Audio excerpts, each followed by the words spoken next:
Hello, everyone.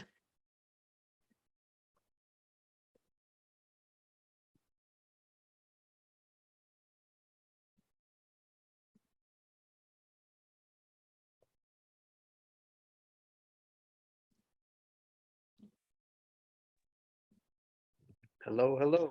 Hello, hello. Hi, Travis. Thank you so much for what Hey. you wrote. Oh yeah, I just threw it together real quick. Do you want me to share it for publicly? Do you want to share it Oh, publicly? You can share I it now. just yeah, if you want. Yeah. Yeah, Oh, you want me to read it? sure. Let's see. Oh yeah, I can do that. I was thinking it was too Okay. much of a multitask. Do you want to show your face or not? That's Oh, okay too. oh sure, Okay. sure. I'll do an I'm at, introduction after Travis reads this. It's kind of neat, actually. I just This is, hey old self, have you heard the news? You were never there, rude crude dude. You thought you were, and so did I. Greater illusion than trick of the eye. A misunderstanding, it's said, or brainwashing sport, but those are just stories of learning to sort. There isn't a truth or direction to go. There isn't a you, so there isn't a how. There's nothing to do and nothing to say. Oh, darn, this illusion thinks that is lame. Too bad for you. This isn't tame. Then who is talking and seeking the fame? There isn't a you to answer it now. Never is, never was, never going to be. Ciao. Thank you so much, Travis. That was really cool. You're I, welcome. li- I like poetry, so it's really cool. Hooray! Okay, so there's another question here. Just a moment. Someone asked, "Hey Emerson, is there any way that you can talk about the sense of self as an introduction?" I was going to talk about love, but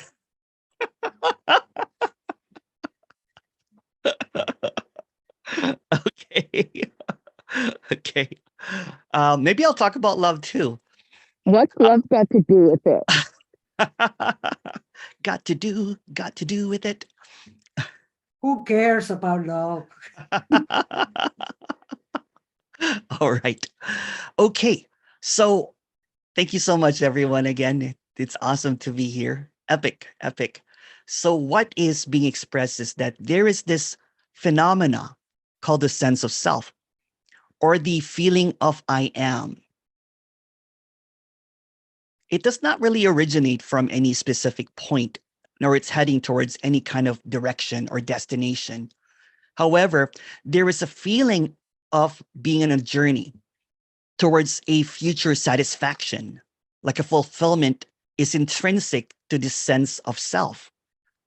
But it doesn't really have a past, it doesn't really have a future. But somehow, this journey only seems relevant if there exists a tangible timeline within which the self can seek what it desires. So, to clarify, what is being conveyed is rather, it's not common. It's often difficult to grasp for the self. Despite this, the underlying concepts are straightforward and easily understandable. So here it goes. The essence of this discussion lies beyond these concepts. They neither aid or hinder the sense of self's understanding. Perhaps the most challenging aspect for anyone to grasp conceptually is that what's being expressed here has nothing to do with you. It's not about you. It doesn't acknowledge your existence, so to speak. Contrary to what the apparent experience suggests, you are not what you believe yourself to be. The sensation of self or I am is illusory. It stems from a focal point of attention within the apparent body, which is also illusory. So this bodily tension gives rise to this sense of being here, being present now. However, neither the I am nor the perceived here, now, or this are genuine.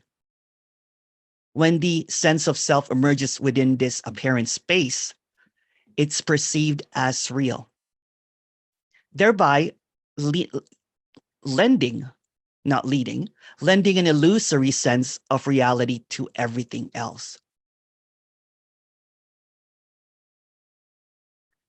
So what's being talked about here, there's an emergence of the self alongside a timeless occurrence that extends to everything else, including what we perceive as space and time. So this collective isness, where I am a self, an individual that is moving through time and space, that there's an external or an internal, is akin to a dream. It's not real. Nothing is truly happening to you because there's no distinct entity to experience it. And the events themselves aren't genuinely occurring. So the experience of I am, or the sense of self, relies on the past being real, fueling the illusion that this current appearance is the result of preceding events that will lead to future outcomes.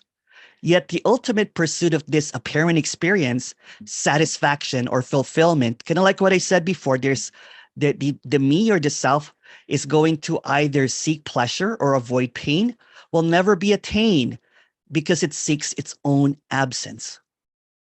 The spaciousness that exists when it ceases to be, the emptiness that it longs for, the disappearance or the dropping away will never happen because it's not an experience.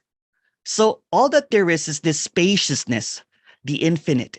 Every manifestation, every occurrence, including these words, are but facets of the infinite expressing itself.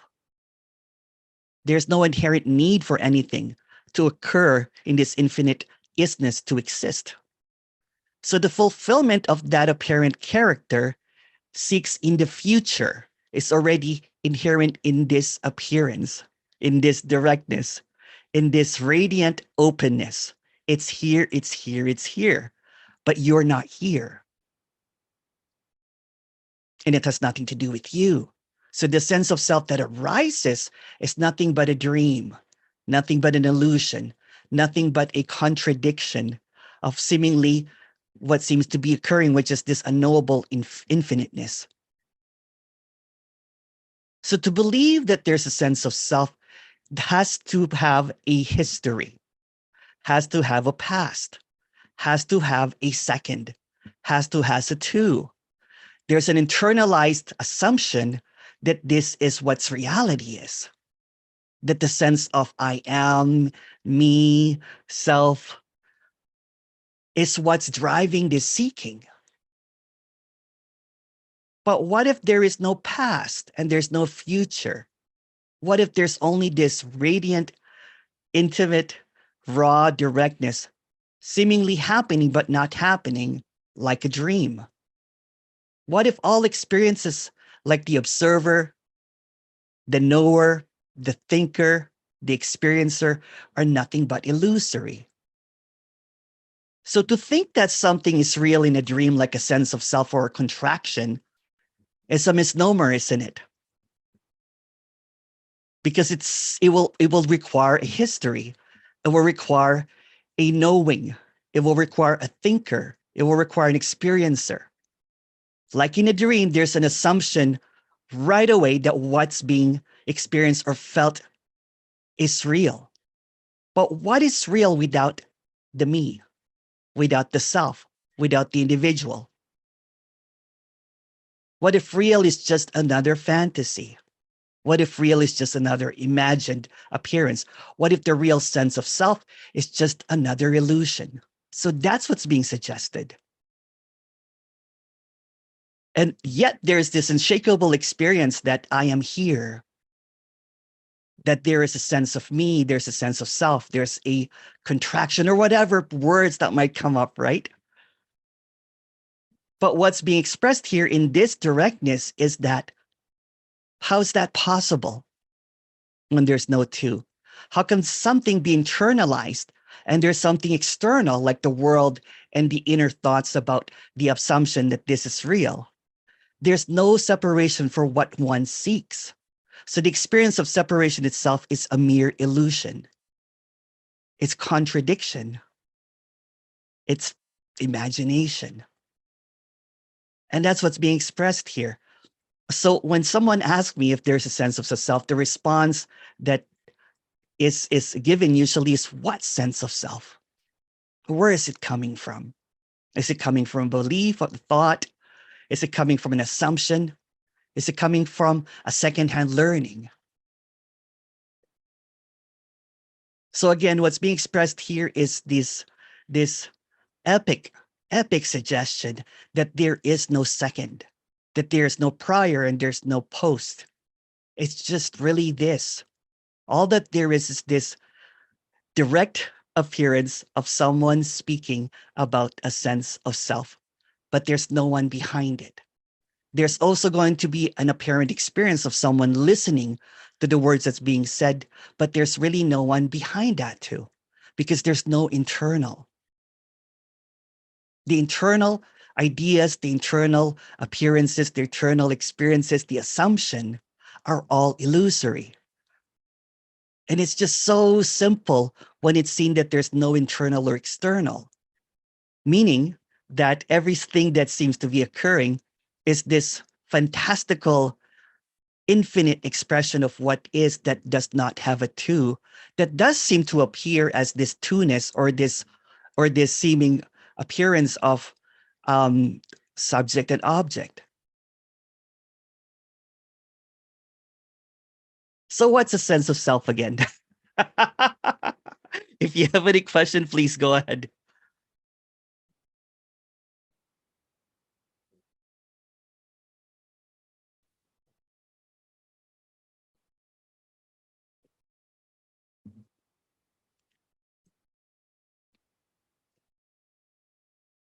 I'll get to your question in just a second.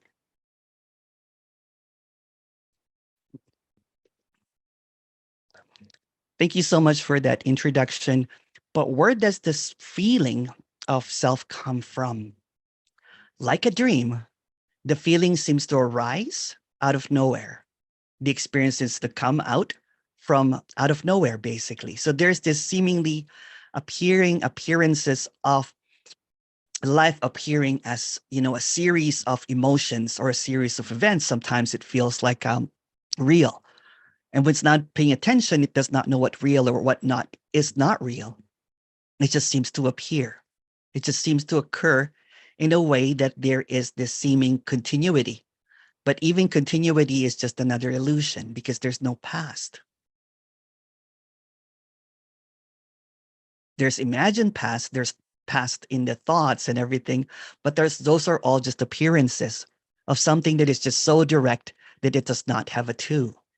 It's just what is seemingly appearing as it is.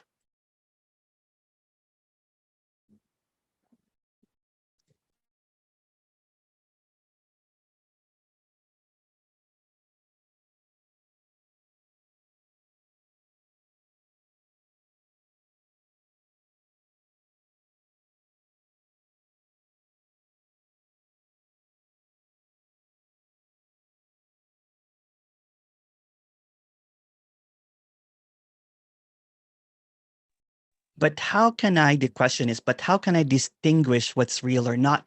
You're not. You're not going to be able to distinguish it because the very one that's trying to distinguish it or trying to know is also illusory. So therefore, everything that it perceives is also illusory. So the illusion will perceive illusion. And the illusion is going to create either a real or not real. But both are illusory. So none of it is seemingly appearing as what is. It's just another fantasy, so to speak.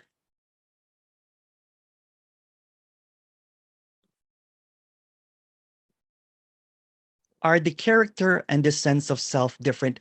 It's the same thing, basically. Thank you, Khalil. The character, the individual, anything that's seemingly internalized, right? So there is, I've been doing a lot of one-on-ones and, people usually come to me and they're like, what is this sense of self? I've expressed this before. It's just a character. It's just another idea. It's just another phantom, so to speak. It's going to feel real. It's going to absolutely be unquestionably real, right? For example, if you push a character, it will say, ouch. It's going to have heartbreaks and all that kind of stuff and happiness and everything, right? But what's often missed, what's often overlooked is what's seemingly coming. There seems to be this it's almost like a VR thing, right? Thoughts and everything, right? Like a virtual reality thought that it thinks that the past memories are real and the future is something that's going to happen.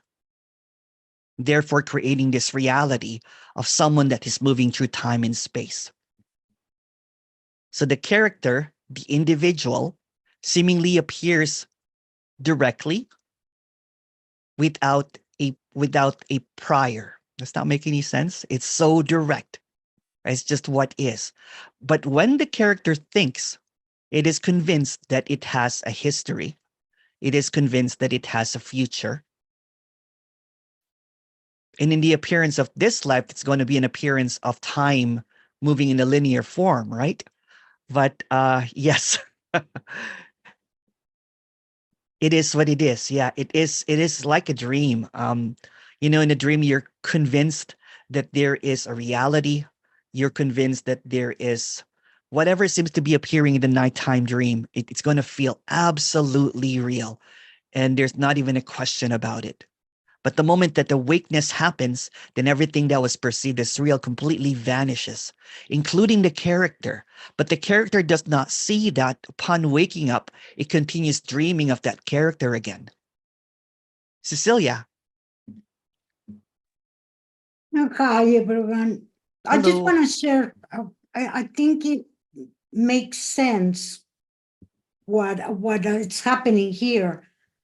That with what you said. I have the tag, Dr. Kavi, Yeah. and I was thinking that's, I jump in the runaway train.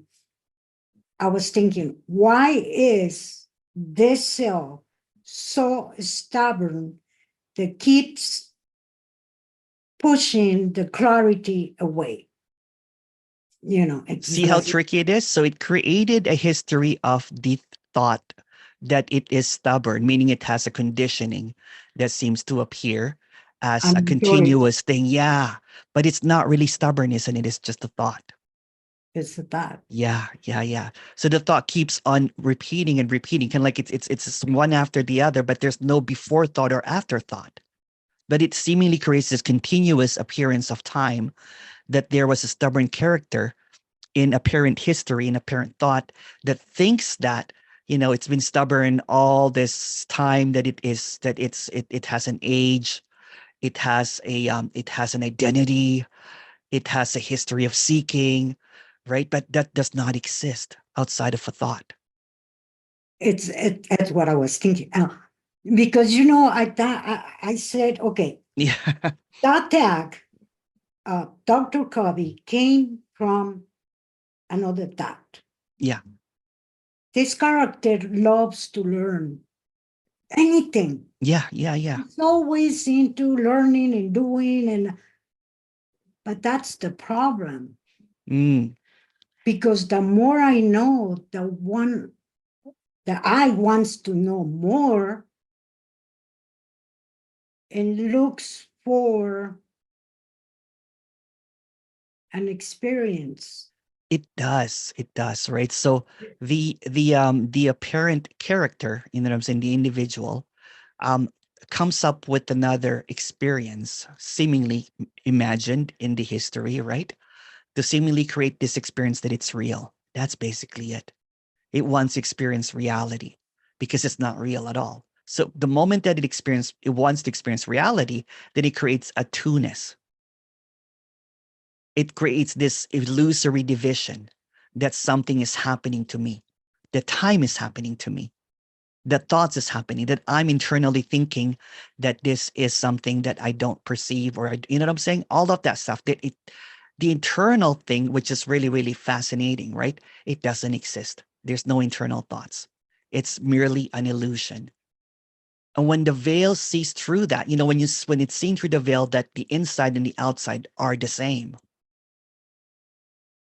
meaning it's all illusory. Then the assumption of reality internally collapses. But it's hard to determine that.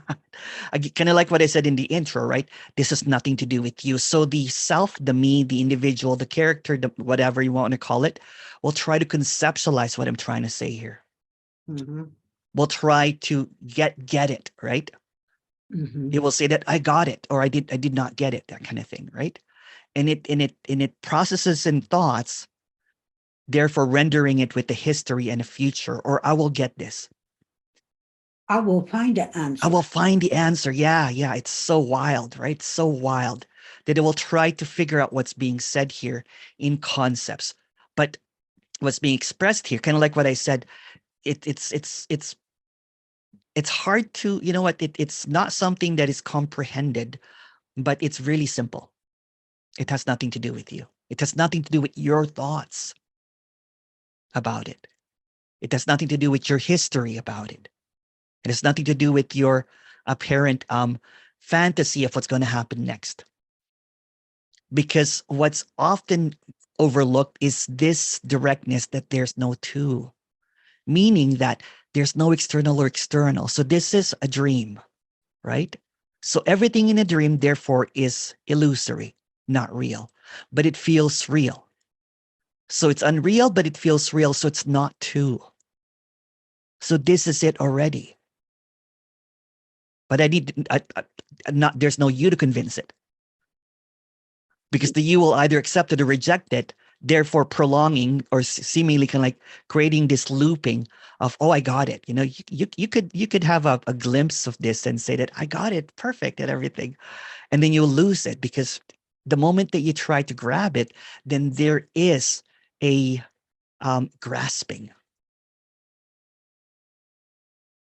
And then it becomes something that I want to keep looking for. Exactly. This is my ultimate, medal of, you know what I'm saying? Like, but it maintains the reality of the character. It's all a dream. Yeah. I was listening to a speaker. I don't remember what it was in Spanish, but he said something. He said, if you want to keep looking, seeking, keep seeking until you feel comfortable. If not, you want to become a slave of the. And that was like, holy shit. Yeah. Many times I was a slave until I just pulled a stop here. Yeah. But then that was the thing that it came, the idea that, see, I just felt I'm making a narrative. That's okay. That's all right. Making a story. That's okay. When I said, okay, yeah, I've been seeking, I'm a slave, but I want to learn. I always want to learn something, and the knowing, that's what makes you a slave. Every thought, basically, and this is going to be, controversial, is slavery.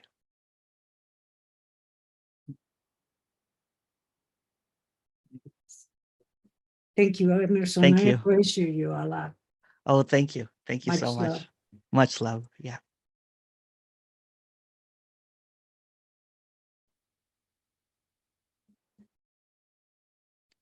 I've heard stories about how, just a moment here. I've heard stories about how the brain breaks up reality into segments in an attempt to grasp everything it can. Otherwise, reality would appear like one huge mushroom trip or whatever. Yes, yeah. It tries to segment, kind of like it tries to take a snapshot of the infinite in moments, right? But you cannot take this all in because there's no you to take it all in. That's the thing. There's no you to take this in. There's no you to process this. It can appear that you're processing it, right? It can appear that you're taking it in, but that's just an appearance. I'm not trying to deny that, right? But just really directly, it's all this vast infinite expression of the infinite appearing as whatever seems to appear. And for the appearance of an individual, the individual processes it by moment to moment or in segments. It's like everything that's appearing here is everything all at once. This is not, there's no time really. So therefore, there's the illusion of time that's moving forward and a time that has passed. This feels like the biggest mystery. Yes. And that's what's so wonderful about that, right? Because everything that we think about, everything that an individual character can fathom is just illusion. Everything that you can come up with is an illusion. Everything that you've ever thought about is an illusion. And at the same time, there's no illusion. Because the one that thinks that this is an illusion does not exist as well. Wild, wild, fascinating. It's wow. It's a wild wow. Hello, Emerson. Hello. Hello, Mark. Hello. So is it just like, I guess, living in its own logic in a way, or like living in its own world? It's like an alternate reality, you know what I'm saying? But there's no reality, right? So it creates this history and everything that it sees, for example, right, is this reality. So it thinks it's talking to people. It thinks that it's a person. It thinks that it has a history. It thinks. So all it has really base its reality is from its thinking. Right. Yeah. Yeah. Even that sense of self, right, is just another Yeah, it's like gathered stories of yeah, it's a collective story, right, of me, of who I am and everything.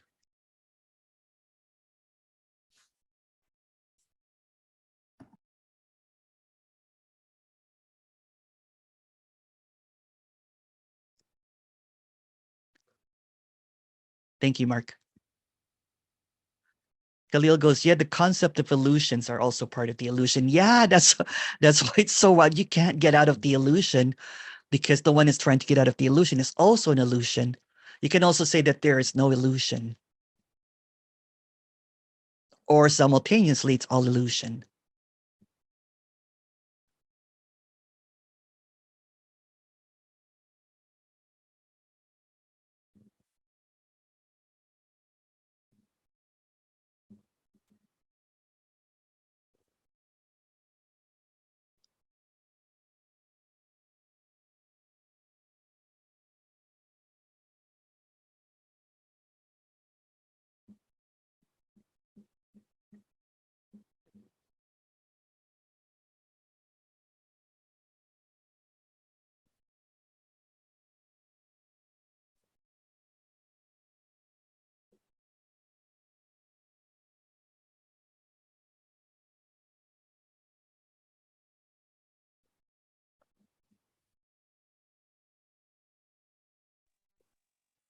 Emerson. Oh, hello. Yeah. Hi. Hi, Kathy. Hi. The illusion is the illusion. Yeah. Yeah. It's not too, right? So it's like I like calling it the mystery, but there's also no mystery, right? Again, we're trying to navigate through words, but the very word that we're using is also illusory.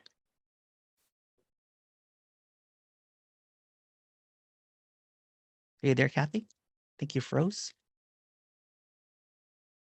Is it Kathy or is it? Can someone say hello? Yeah, it's her. Okay, It I think was it's Kathy. Kathy, but I Okay. think she froze. All I right. thought she was stingy, but no, she Okay. froze. Hey, I just say, Okay.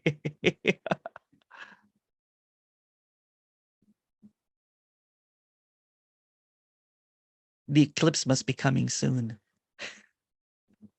Oh, can you hear me now? Oh yeah.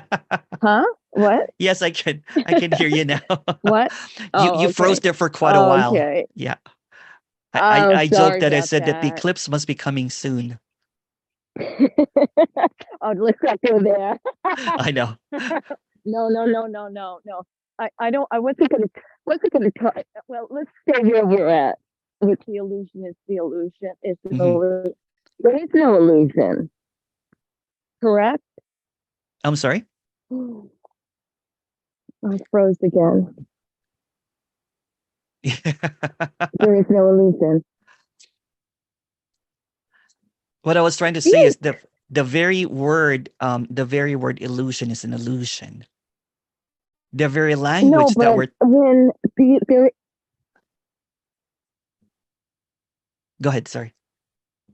there's no illusion. There's no illusion. It's all illusion is the same statement. That's what I'm trying to figure out. Yeah.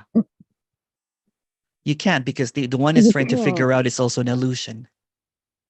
Yeah, but the one that's trying to figure it out, the illusion is really not an illusion because it's not there at all. Correct? That's right. Yeah, that's right. That's why it's an Yeah. illusion. Yeah. Yeah. Yeah. That's why it's wild, right? So kind of So like what what did you? Khalil said, right? So the concept of illusion is also part of the illusion. So there's really no illusion. There is no illusion. No. No. No. You can There's also no say that. Yeah. illusion. Yeah. Yeah. Or you said illusion is all. You can say Did you? simultaneously, it's all illusion. There's no illusion. Simultaneously, it's all Yeah. illusion. There's no illusion. Come on now.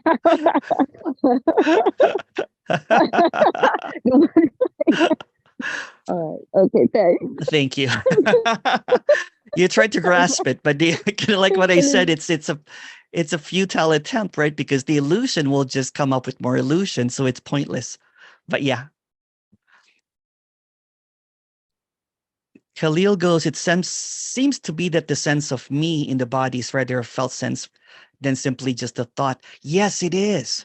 But even felt sense or even emotions or even sensations are also illusory. The moment that there is a sense, you know what I'm saying, then you will add a thought to it. There's a felt sense of whatever. But if you cannot put any words into the sensations, into the feelings and everything, then you would not come up with the sense of self. Yeah. So so yeah, so the appearance of the character, you know what I'm saying? I'm trying to simplify it by thought, but thought, sensations, feelings, emotions are all illusory, right? So it could be like for example, in a nighttime dream, right? There could be a feeling that something happened. And then sometimes you wake up from that dream and you have to shake it off a little bit, right? Because what you assumed as reality is also just a dream. So in the dream, there is a sense of me, a sense of self. And that sense of self seems to navigate, seems to create, seems to imagine this reality. But what's being expressed is that when there is this awakeness, not by anyone, everything in the dream, including the me, the sense of self, the character, everyone around it, everyone is just a dream. Yeah. And it's not even a dream anymore because you don't know what it is. Because the moment that the seeming character wakes up from the dream, it goes back into sleep, thinking now that it just dreamt, which is just another dream. That's how wild it is, right? Of course, then the character does not figure out that they're still dreaming.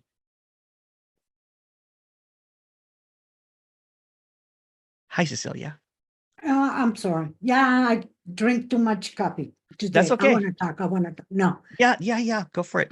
Could you elaborate more? I know it's a controversy, but we can take it. Yeah, go ahead. About the thoughts being slavery? No. How would you say that? Oh, yeah. Can you elaborate? It's yeah, because there is a two, right? So the thought that comes creates another. It creates opposites. It creates reality. So anything that's created is like an entrapment, because nothing is created.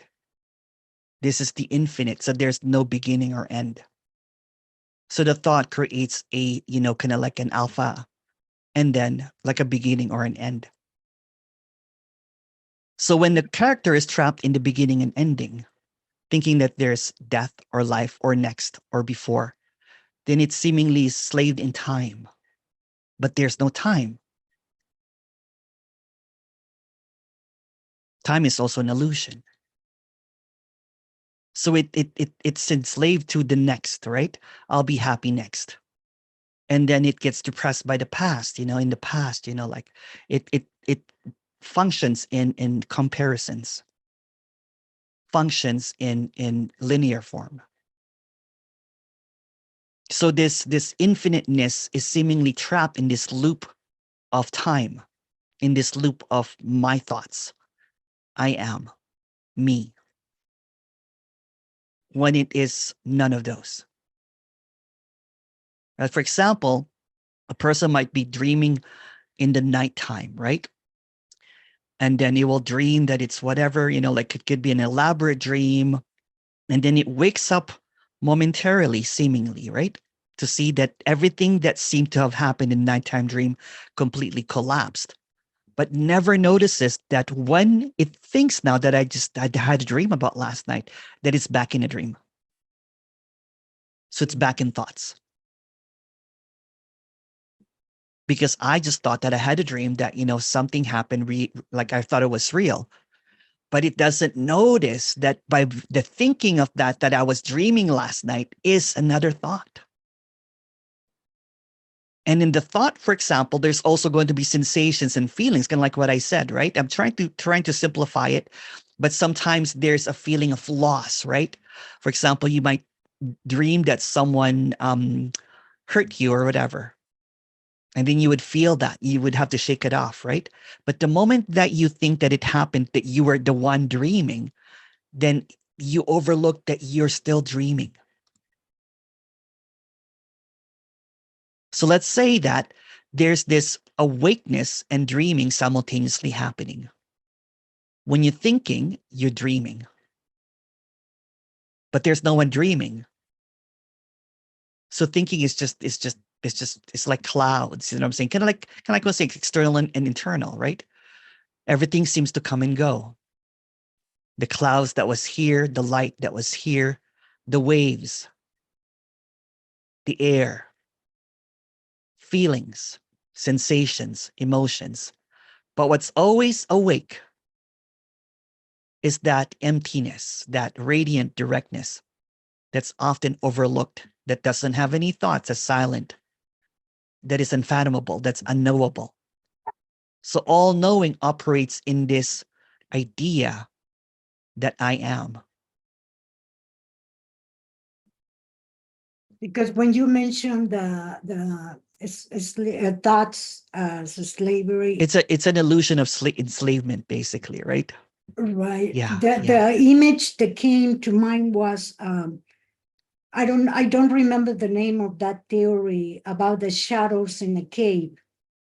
Oh yeah, like Plato's cave. Yeah, Right, but I don't know. yeah, That's Emerson's suggestion goes more than that. yeah. Yeah. Even the cave and the outside is all illusion, basically. It's kind of like, there's this seeming assumption, right, that when someone wakes up and everything, right, that they are out of the dream. Even awakeness is simultaneously happening in the dream.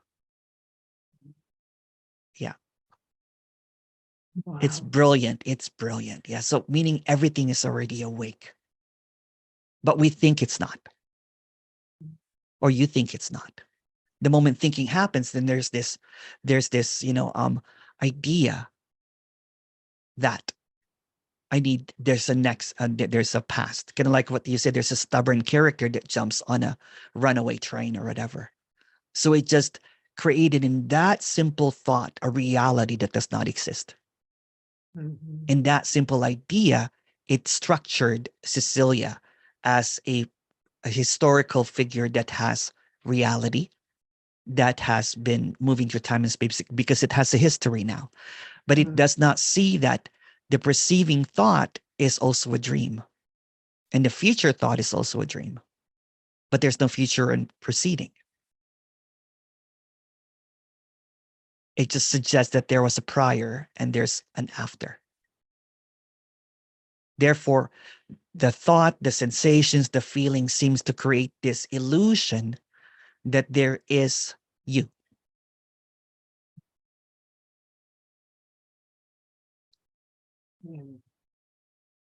And I think a lot of characters that listens to these meetings sometimes get stuck in the idea that there is a sense now that I have to get rid of. Then again, it operates in the future again, right? That's why I wanted to clarify it. And that's why there is this assumption now, right? That there is a next dream. There, I'm gonna wake up. And it's the same thing in memorial, right? It's like I'm gonna see Christ, or Christ consciousness. I am going to drop away. I'm going to find my true nature. I'm going to get enlightened. All of that includes an I.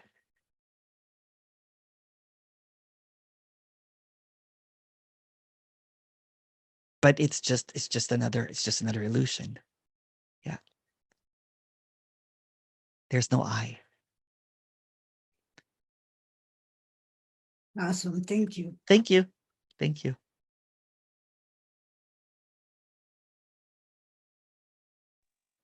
Hi. I don't know. Can you hear me?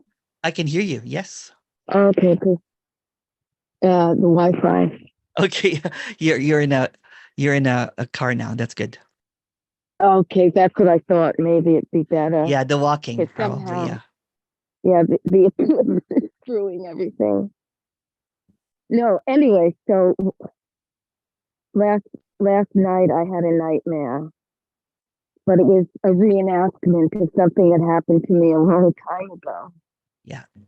So when I woke up, I was so relieved to not, so I woke up to the dream. Obviously the dream, but you see, the dream became different because just as I was about to get annihilated, and I'm just going to use that word, No worries. Yeah. I woke up and I said, oh my Christ, you're safe, And yeah, so that's where the association comes in. Yeah. You see, when Yeah. yeah. Kind of like what I was saying earlier, right? That the dream, there's an assumption, while you were dreaming at night, that it was real. So there's a temporary relief that it never happened. And then the moment that you think that happened to me, a long time ago, so it reinforces the dreamer. But there's no Yeah, dreamer. certainly. Yes. Yeah. I know, especially that. Definitely, that's what happens, and in that Yeah. reinforcement is when the me gets caught up in, there's a real me here. Just save the fucking ass. Yeah. Yeah. Yeah. It's difficult. Yeah, it's hard sometimes. It is, but the thought is the same as the dream. That's what I'm trying to express, right? So all of this is a dream. So to make one, that the dream is based on something that happened in reality is also a dream. So it's a dream within a dream within a dream. It's all dream. I know. I had this discussion with somebody else one time, and when I kept saying, "There's a star," there's a star there. You see what I'm saying? There's a what? Sorry, I can barely hear you. Sorry, your mic seems to be muted. That's why. I said, "There's a star," and they said, "No, it's not." You understand? No. There is a what? Sorry, can Scar. a score? No. Okay. When Sorry. Can you guys hear it? Sorry, Kathy. Or type it. She Or was saying scar. a scar. Sorry. There's a scar. Okay. Yes. But this whole life, you know what I'm saying, is a dream. But it's going to feel real. So you're going to have scars. You're going to have feelings. There's going to be, everything in this wonderful appearance of life and death, right? So everything in between is going to appear like a scar, like a memory, everything. I'm not trying to dismiss any of that, right? You know what I'm saying? I'm sorry that that happened. I'm not trying to say that it didn't happen and everything. But what I'm trying to say is that everything that is seemingly happening is also not happening. But it's going to feel like it's happening. It's going to look like it's happening. It's there's going to be scars. There's going to be history, and if you talk about it, there's going to be feelings that are going to feel absolutely real.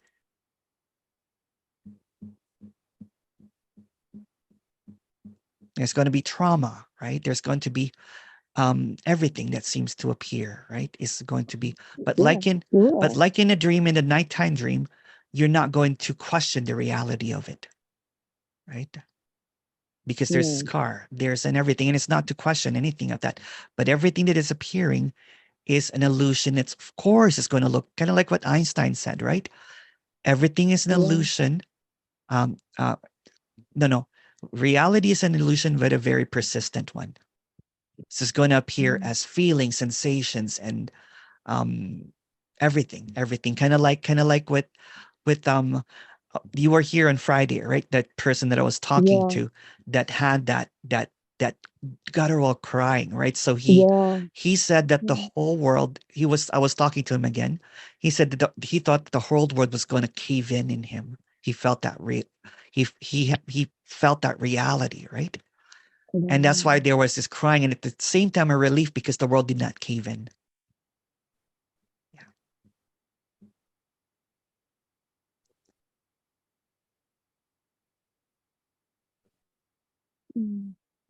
Yeah. So there is this appearance, right, of everything that seems to be reality.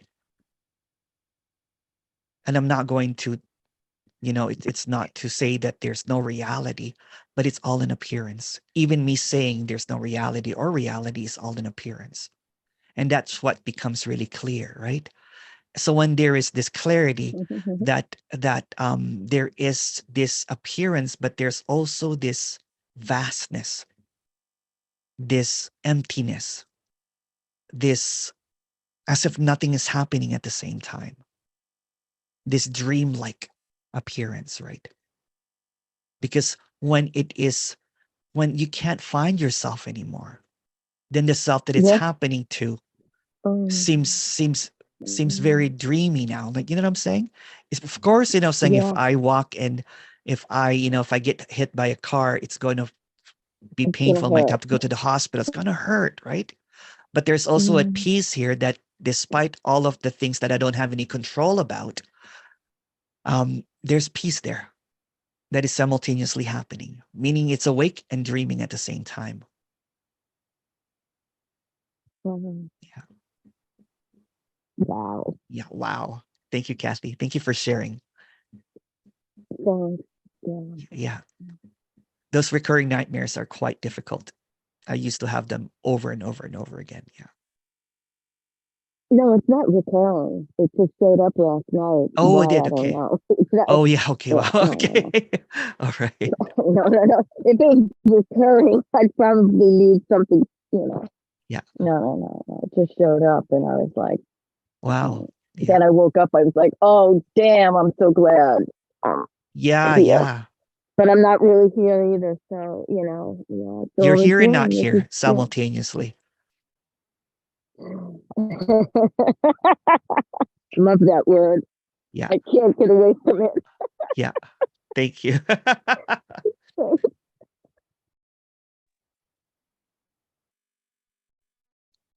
If all experiences is but just a dream, what happens when we wake up to being the dreamer?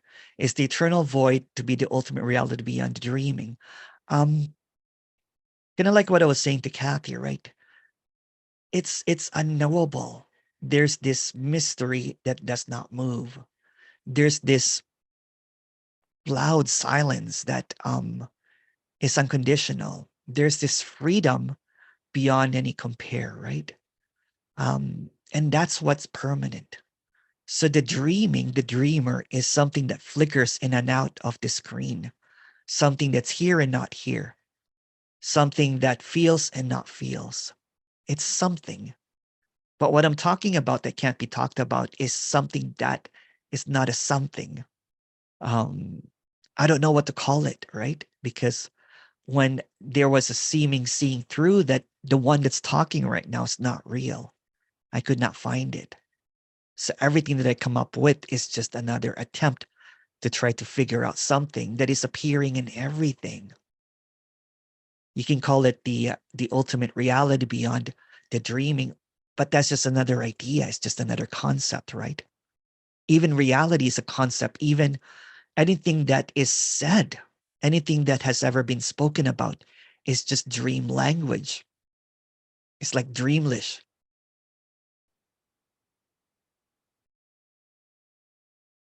But there's something that is permanent, and that cannot be spoken. It's silence. And there's no such thing as silence at the same time because it's just another concept. But there is something that is a no thing that is, it's hard to explain, right? But seemingly that's the reason that we're all here, but we're also not here.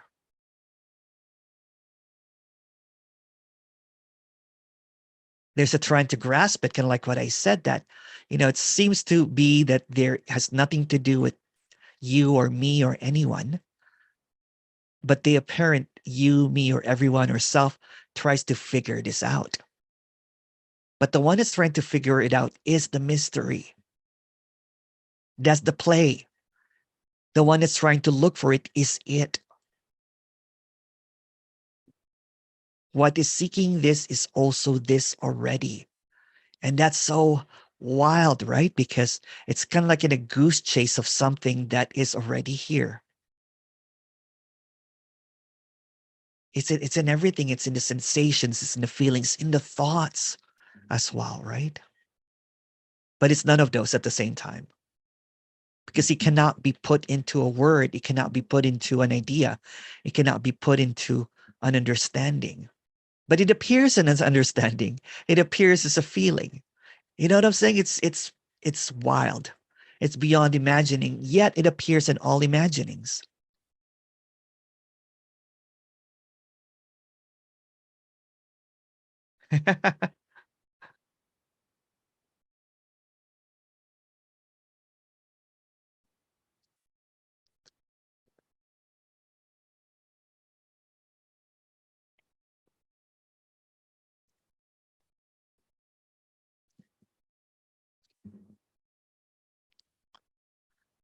I'm blown away by this meeting. Thank you so much for talking about the self or the me.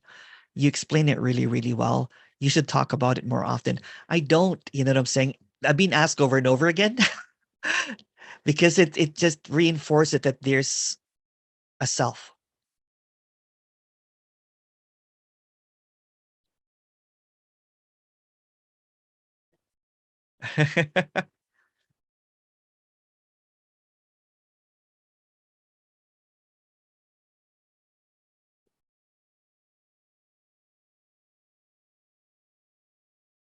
No, I'm not. Tell me about it, Khalil.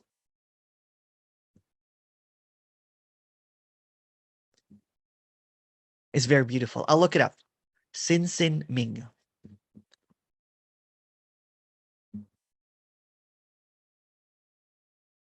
Yeah, for sure.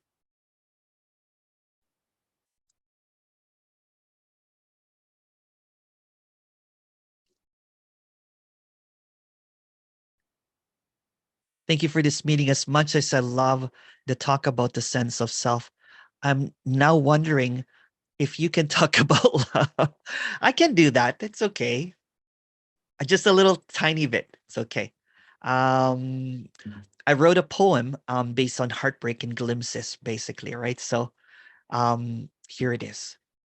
At the core of this appearance, called the me or self or human experience or human existence, lies an incessant quest for love, a love that transcends boundaries, right? It encompasses everything, endures to eternity. This profound yearning for that absolute, the boundless, and the everlasting love has been glimpsed by many, right? Including this character. When I was, this is like a, a decade or more ago, I'm really bad with timelines. Um, when I was walking in this space where seemingly kind of like, there was I was walking in an area where there was a lot of suffering, so to speak, and there was a seeing through. I saw love in everything. I saw love. I called it God at that time, but it was just love basically. So the Emerson dissolved into the experience in the distinction between the Emerson and others vanished. So there was no me anymore. Um, this glimpse, I called it like the unveiling of God at that time or something. Ineffable and elusive, beyond remain beyond the grasp of this character. But since I grasped it, tried to grasp what was happening, like I saw God. I endeavored, tirelessly to re-encounter that unfathomable love. Yet it remained beyond my grasp, right? So I called it enlightenment because I saw everything as love. I hugged everyone and I wanted to re-encounter it over and over again. So this transcendent love is hinted at in literature, in music and songs and everything, right? Um, you can also find resonance with it in unrequited love stories, right? A love unattainable to the individual, pointing towards kind of like a divine or an absolute realm. So the allure of falling in love stems from that primal recognition that within such love, one risks dissolution or you lose yourself. It is this overwhelming love that underlies our deepest yearnings, right? Filling the void with its boundless richness, manifesting as everything within the nothingness. Paradoxically, this unconditional love also manifests its opposite. So adding depth to its enigmatic nature. So remarkably, this very love continuously beckons to us through our senses and permeates every facet of our experience, our existence. So liberation, often described as liberation from the illusion of separation, kind of like what we're talking about, and the confinement of lovelessness. Entails kind of like an energetic, like, something kind of like a shift from this constriction to boundlessness. So this seeming transformation marks a release from the moments that there's a lack, of love, either romantic love or any kind of love, basically, that is in the construct, in the confines of one's imagining. It hinders our connection to wholeness, meaning that what is seeking wholeness is also wholeness. What is seeking love is already love. So, in moments of profound connection, seemingly, and shared acceptance of the inherent paradoxes of this apparent existence, there's a resonance that emerges, right? There's an isness, so to speak, something that is undeniable. So, when the seeming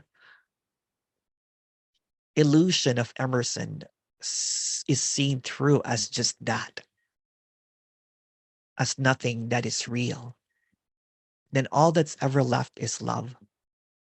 Not the love that is imagined, not the love that is sought for, not unrequited love. So the quest for love seemingly evaporates because there's love in everything. Not the love, again, that's conditional, not the love that is bounded by your experience, but this boundlessness, this wild, epic love that gives seemingly appearance to everything. And I don't really talk about love because it gets construed as something, as an idea. But beyond the ideas, beyond the comprehension, beyond the feelings, beyond the emotion, there's this love that's permanent. It's not for you, but it is you, not as a concept, not as an idea. So love is always longing for love, missing out that it's already love.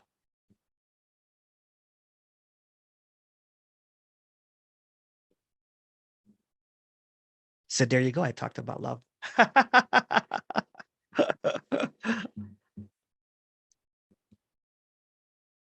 Yeah, I've been writing poems, just poems, and the while I'm waiting for the next kind of like one-on-one, like I usually have like an hour, I will write a poem in between traveling.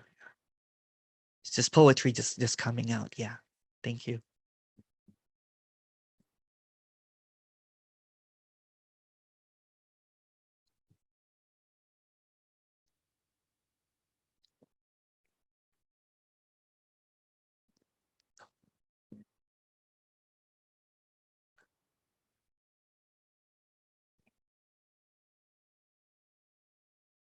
Oh, I can read it. This is from Khalil. The great way is not difficult for those who have no preferences. Let go of longing and aversion, and it reveals itself. Make the smallest distinction, however, and you are as far from it as heaven is from earth. If you want to realize the truth, then hold no opinions for or against anything. Like or dislike is the disease of the mind. When the deep meaning of the way is not understood, the intrinsic peace of mind is disturbed. As a vast as infinite space, it is perfect and lacks nothing. Indeed, it is due to your grasping and repelling that you do not see things as they are. You can also summarize it that everything already is as it is. But beautiful too. Thank you. Thank you. Yeah. If you want to go really directly, is everything is it. Oh, thank you so much, Antonia. Thank you.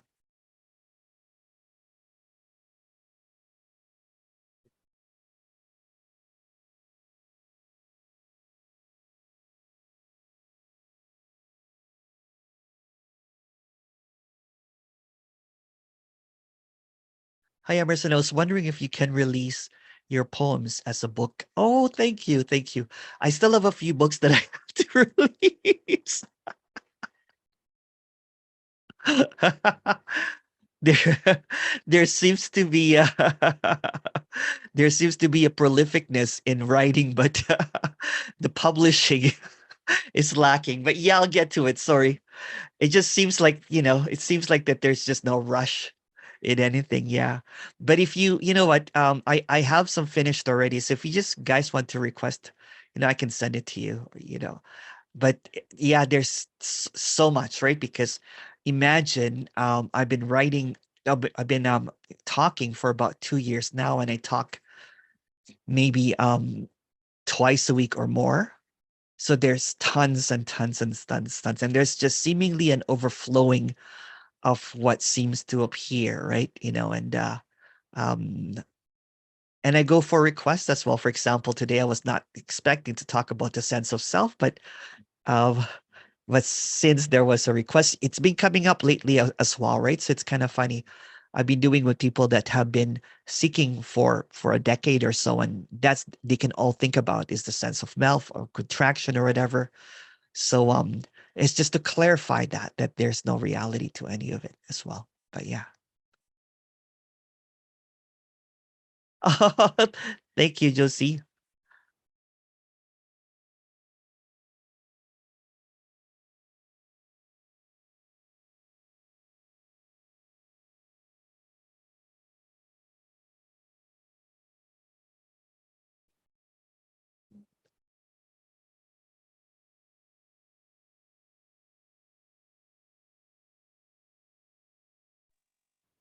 Emerson, can you hear me?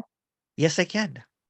Okay, because the Wi-Fi again. Anyway, what I wanted to say is, I don't know, on Friday's meeting, that woman Karen, I don't know if she's here today. I'm She's not very nice. sure. She was, I'm not sure. Yeah. anyway, she was sharing about Howard Chand's Yeah. passing, and he's beautiful, and she's sharing about his works on Facebook, and you know, he had been on your channel with you and Walter and blah blah blah blah blah. You know, I had heard him, of course, at your channel or Walter's. It was very, whatever. I kept, you know, I mean, love him. I loved him because he was always, like really radical non-duality and all that kind of stuff. And I kept talking about a musician. It's like, don't, he was a musician. The poor woman, Karen, she was like, I don't think so. What? Sorry, I'm laughing. No worries. And I kept saying, yeah, he did all those songs. And that's why he was injured. He had the car accident. She was like, he never said anything. And I said, I asked you, and you were like, I don't know anything about it, or something like that. I forget what you said. He like, no. So it was bothering me. So anyway, it turns out there's another Howard Chan. Yeah. No, I mean, no, it's just the opposite. Chan Howard. And so I always interchanged the two, like it wasn't a separation or something. And then I went and Googled the other one, and he's okay. He's in a rehab facility, and he's getting well from from the injury. And after I said, "Oh my God," I said, I feel so bad. It's all good. Karen, going what? And then I said, "Oh great! Now the thousands of people that listen to Emerson are going to be the ones that know Howard, of course, are going to be, or the ones that know the other Howard are going to be like, what? It's all good. It's all good. Who passed? Maybe I'll edit that out. That part, yeah, because I know it's you were Howard. talking about Howard Jones, right? So it might create confusion. No, I was talking about Chance Howard. The Chance Howard, not Yeah. Howard Jones. Yeah. Yeah, well, maybe well, now I'm talking about it again, so now you have to edit it. Yeah. No worries. No worries. And I did worry because afterwards I thought she was so perplexed. It's all good. It's all good. Everything's good, yeah, I know. Yeah. But anyway, I was like, boy, oh boy, everything is just interchanging at times. So if another Emerson shows up, or son Emmer, whatever, it's going to be confusing, if you know what I mean. No worries. Okay, thanks. Thank you, Kathy. You got a lot of editing. No, I won't edit this one. No. Well, what was great about the last one though too, even though I was in whatever going through, you did a whole thing about life and death. Oh yeah. I And can't it was remember really, it. it was good. It was really good. However it came, because somebody was asking them what is death, and you just started talking about being the same. No worries. It's really good. I'll release it then. Yeah. Yeah. Yeah, it was good. Yeah, it was good. Plus, you were doing some other stuff too about the man that never left his house and all that. Yeah, that was good. Yeah, that was Yeah, beautiful. that was good too. Yeah. So anyway, okay, bye. No worries. Wanted to say hello, Emerson. Oh, hello. Hello, Hi. Corey. How are Hi. you? I'm fine. Just How are you apologies. feeling? I'm okay. Yeah, I'm all right. And but I apologize because there's no photograph of me. Oh, no today, worries. No worries. because Yeah, I've got a silly nose. that's okay. That's And I okay. just look ridiculous. I got plasters all over my nose. No worries. No I'm with worries. you. I'm there with you. So just to say hello. Hello. How are you doing? Hello. It's just good to be here this evening. Oh, thank you. It's good to Yeah. be here. Yeah, it's really good to be here. It's so good. Enjoyed the intro as well. Oh, thank you. It's Yeah, lovely. I did 2 intros. For today? Oh, Yeah. yes. Yeah, you did, didn't you? Yes. Someone requested it. Yeah. Yes, yes. This feels exactly like DJing, right? When people usually, you know what? Can you play that song about love? Oh, yeah. Yeah, Right. yeah. Yes. Oh, Thank you, Corey. thank you. It's good to hear you. Thank you. Freebird. Mm. Can Hey, you, Emer. your screen at the top, along the top, the photos are cut in half. Can you adjust your camera? Oh, I don't know actually. Is it cut in half? Yeah, the pictures, the photos. Oh, I don't know actually how to do it. Well, they are on my screen, but they mightn't be on your screen. I think it's normal on my screen. Is it normal on my screen?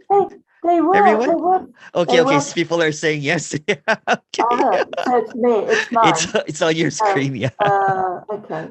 No worries. Okay. If you need help with your screen, let me know. I'll help you later. Yeah, okay. I don't know how you do that. Okay. There's another request here. Hey, Emerson, could you please point directly to the immediacy and knowability, chaos, and freedom of this? Ooh, I like that. So what is being expressed is this raw appearance, intimate, naked, direct isness that does not have a two. Seemingly, there's this freedom that does not have any anchor. There's a chaos that's swirling. But all of this chaos and freedom, all of these ideas vanish in this directness. In this directness without any concepts, without any ideas, even though the words that are trying to express this are conceptual, have meanings. All the meaning seems to disappear and vanish.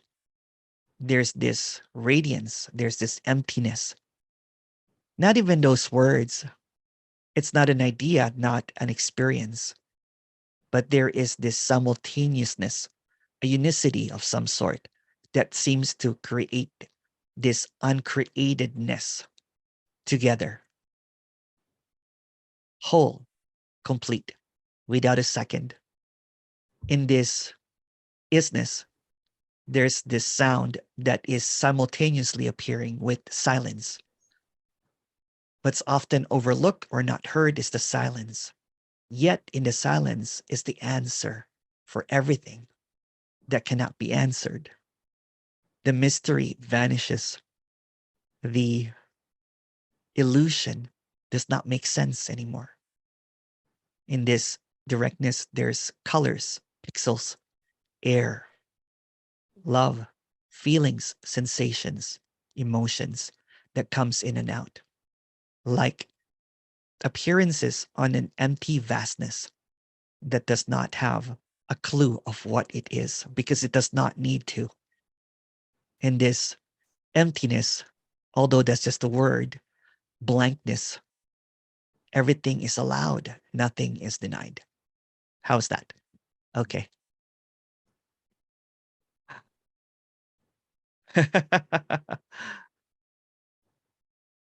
You're welcome.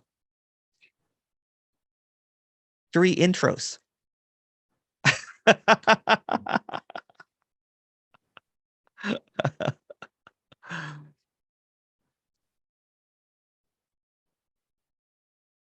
I enjoy it though. I really enjoy it. Freebird. I love that song. Mm-hmm. I can't remember it, but it's a beautiful song.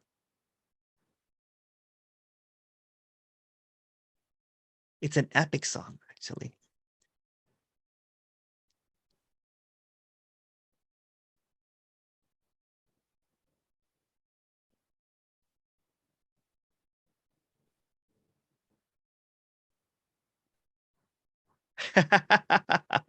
Oh, thank you, Rebecca.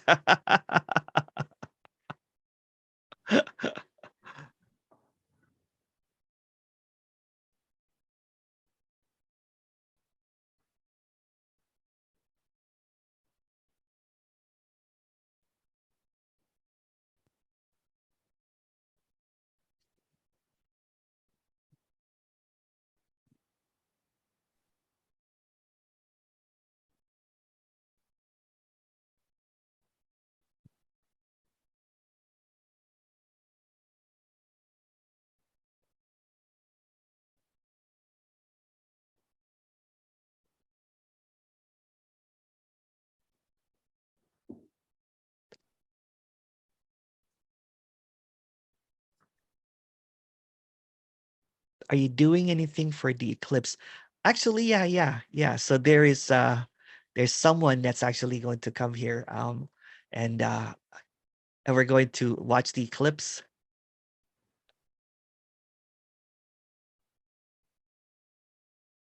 And I forgot to order eclipse glasses. I think shades will be okay.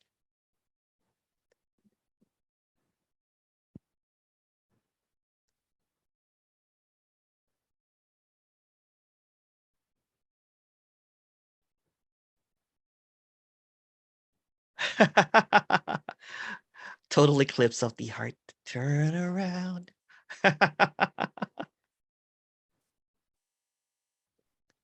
It's a really good karaoke song.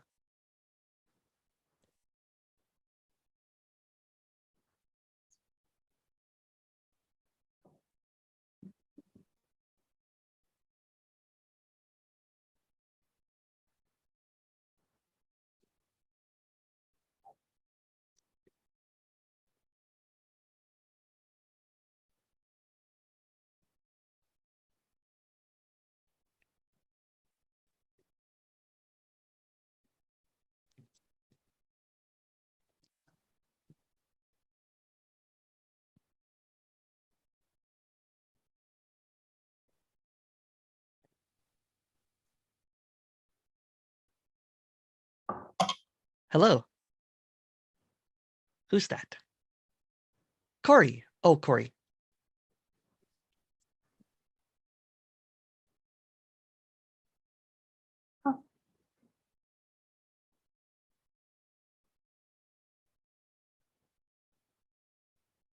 Well, thank you so much, everyone. I'm going to open up the breakout room now.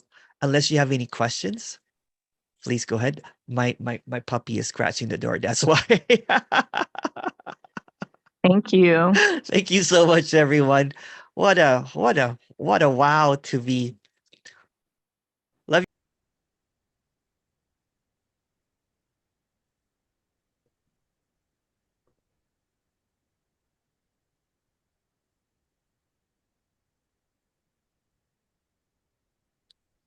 Welcome, everyone. Thank you so much. Happy Friday. So here's an introduction. So life, as an apparent individual perceives it, isn't quite what it seems. Life unfolds in ways beyond anyone's grasp. The illusory self, or the sense of self, or me, or whatever, constructs a narrative of time and progress. But this view is very limited. It perceives timelessness in a linear progression.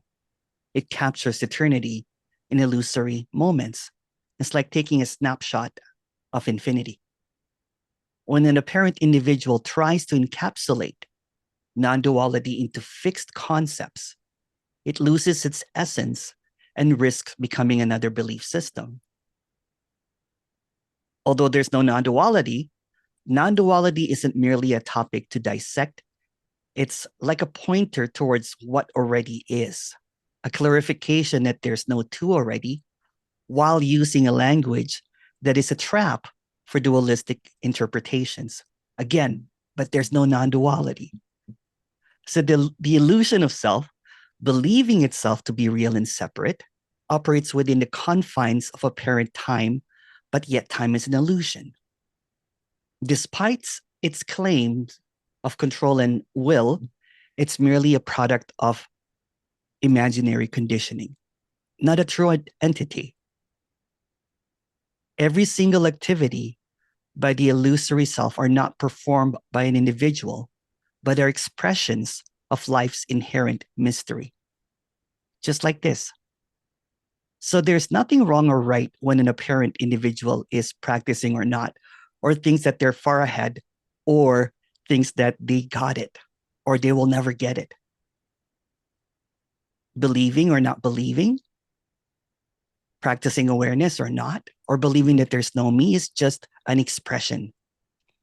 When non-duality is reduced to a rigid framework of what's acceptable or not, it loses its vitality. Soon it's labeled as an ism, and people identify themselves as non-dualist, radical non-dualist, pure non-dualist, whatever, or true non-duality. It misses the point entirely. Yet questions about non-duality are welcomed as they seemingly stimulate insightful responses that this is already, no matter what it is. Whatever the case may be, it's already the case. Limitless freedom lies beyond the grasp of the illusory self. Everything, including the sense of self or a feeling that there's a me, or the realization that there's no me, or whatever seems to appear, is an expression of freedom. Non-duality speakers or teachers, despite their insights, may hide their beliefs due to fear of judgment. However, the speaker, like the body, is just a conduit for words. There's no entity and truly knows it's liberated. They're not better or worse than you because there's no you and there's no speaker. It's just a conduit for words. It's just an expression of isness. Although there might be some clarity in trying to express something that cannot be expressed, it's no different. There's nothing less, there's nothing more. If there is someone that there's no one, it's not more than someone that thinks that there's someone. Someone that practices awareness is not better than someone that realizes that there's no me or there's this seeming clarity. It's just what is.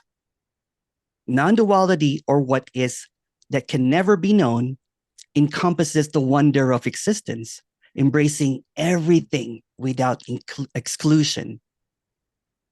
Yet seekers may become fixated on the concept of freedom, forgetting that there's no one to be liberated. Yet in the story, a parent individual appears to awaken to liberation, but it's just a story. And also that there's no one is also just a story. Unconditional freedom is transcending the illusion of being confined within the constraints of the self. The ideas of the self, the beliefs of the self, the assumptions of the self. In essence, what is that can never be talked about, sometimes called non-duality, is a celebration of boundless freedom beyond the limitations of the apparent individual. It is a reminder that rules and restrictions are constructs of the mind. But there is no mind. So it obscures the inherent freedom that permeates all of this unknowable and fathomable this.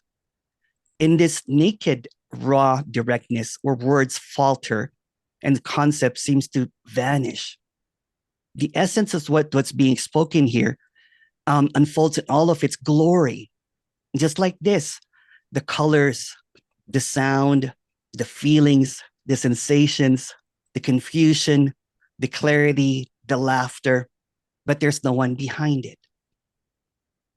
Even if you feel that there's someone behind this, that's okay. It's the same thing. There's nothing wrong or right about that. The seeming unraveling of what seems to be spoken here is the dissolution of all concepts as just whatever seems to appear in this directness as something that is unknowable, something that is forever present, something that is not a something, not an assumption. It has nothing to do with the mental ideas, although mental ideas is just another expression of the infinite. It's not about understanding what's being expressed here. Some might say it might be some resonance, that there is this clarity or resonance of something that cannot never be known. So again, what's being expressed here is that all beliefs, all assumptions, all knowing, although they're expressions of the infinite, cannot quite capture what's being expressed here, because it's just a snapshot. It's just an idea. It's a concept. So thinking that someone is wrong or right is just another infinite expression of what is. So what's being said here is that since this is already the case, since there's nothing to figure out, since it's already everly presently this already, then it's a celebration. This is like a play of knowing and unknowing, getting and not getting it. But it doesn't matter which side of the play is on, because it's all play. So what's being expressed here is that razor sharp boom that does not require any kind of comprehension. The directness, the rawness of this apparent communication that does not have any meaning, that does not belong to anyone, that does not have any intention of expressing something that it's already not. So what's being expressed here is this aliveness that's untethered, this freedom that is boundless, this love that does not have any restrictions. And that's simply that. It's just really, really simple. If you have any questions, please go ahead.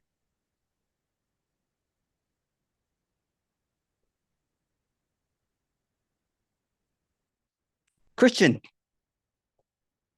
please go Hey, ahead. Emerson, how are you? Hey, Christian, Good, how are you thank doing? Good, thanks. I've been following you for some time. So everything that you said just resonates well, and for me, the way to step into this place is, for me, is to the best I can, is full surrender and acceptance, non-resistance. Just, I guess, the classical ways to um, to recognize and be with, to be in this space. My question is, first, I mean, if you feel that that's the entry ticket into this space, and second, how to deal with when the nervous system, due to specific, whatever you want to call it, traumas or triggers, kind of, and I hate to use this word, but hijacks Yeah, surrender. no worries. No worries. Yeah. It is always surrender, whether you surrender or not. Sorry, say it again. This is already surrender. This is kind of like it's always this surrender, right? It's whether you surrendered or not, right? There's this wild openness here, right? And in the story, we'll talk about the story, right? So if there is a surrender, it's kind of like almost trying to go directly to this and everything. There might be some disorientation because the character has been used to cause and effect. It's used to feelings being my feelings, my interpretation. So there's an attachment to what seems to be appearing, right? So even surrender becomes an attachment, like my surrender, right? So when this disorientation happens, you get it now, right? My surrender. I surrender, yeah. There's nothing wrong with it, you know what I'm saying? But that's the seeming kind of like, go-to for people in spiritual practice. What do I need to do? What do I have to give up? What kind of attachments do I have to surrender, basically, right? But it requires nothing of you, because it already is. What to do with those deep beliefs of, of course, the word reveals the problem. Things should be differently, particularly, or they shouldn't be this way, or what a pity that this is going. Yeah. If you really want to go directly to that, to a response to that, right? Look at it, just thoughts. It's just belief systems. And if you go behind a belief system or a thought, it's empty. There's no entity behind it. You will never find a Christian behind, you know, saying a thought, since Christian is just a thought, right? The mirage, you can say it's a mirage, right? Seems to appear as this idea that I have something to do with this, and this has nothing to do with you. It's almost like you've taken ownership of the entirety of this existence, when the character is just an expression of the infinite. Right, I see it. It's very narcissistic. It's like I'm playing God. Yeah. It's the secret desire to be God when everything is already what can ever be known. Everything is already is, right? It's very egocentric, so to speak, right? To think that I surrender and everything, but there's no ego as well. So let's not even go there, right? How to develop that muscle? What's that? Sorry? How to develop that muscle? Because when I'm in deep silence and meditation, yeah, I get to those places. Yeah, totally. But then when the, whatever you want to call it, limbic hijack takes place, yeah, it takes a while, and that's a huge. Oh, totally, right? Because I was so used to, you know, flight and response kind of like mechanism, right? And but when I used to meditate, you know, I would go into my parasympathetic, you know, system and everything, right? And then I would be relaxed and everything. But nothing prepares you for the drama and trauma in life, no matter how much you meditate, if you know what I'm talking about, right? So kind of like what you were saying, it hijacks. So when the trauma or the trigger comes, see that that's also it. Right. So rejecting it, accepting it. Again, the real hijacker is the illusion of you that thinks that it has something to do with you. So it tries to hijack or tries to reject something that already is. You know what I'm talking about, right? It's like I do. You're saying there's nothing to hijack. But the nervous system didn't get that email. Oh, I know, totally, right? Because it's like, especially when I do kind of like one-on-ones with people, right? Usually kind of like after a couple of days, they're like, I had clarity, but now I'm kind of like, I'm disoriented now completely, because it's been in the illusion of time and the illusion of self. It's been running the program of cause and effect for a long time. So when the nervous system is kind of like all in disarray, kind of like there's no cause and effect, right? So there's no response really, right? So that neurotic tendency to kind of like always react is shut down or retired, so to speak, right? So there's this isness in everything. So whatever appears, it becomes kind of like, okay, that's it too. That heavy feeling of like, I'm not worthy or unworthiness, that's it too. But there's nothing behind it at the same time. Right. Yeah. I understand that in theory. You're looking for something to do, but there's a so you're hijacking. Right. And I'm not trying to be cruel, you know, saying, because if I tell you something to do, then you will believe that there's something to do.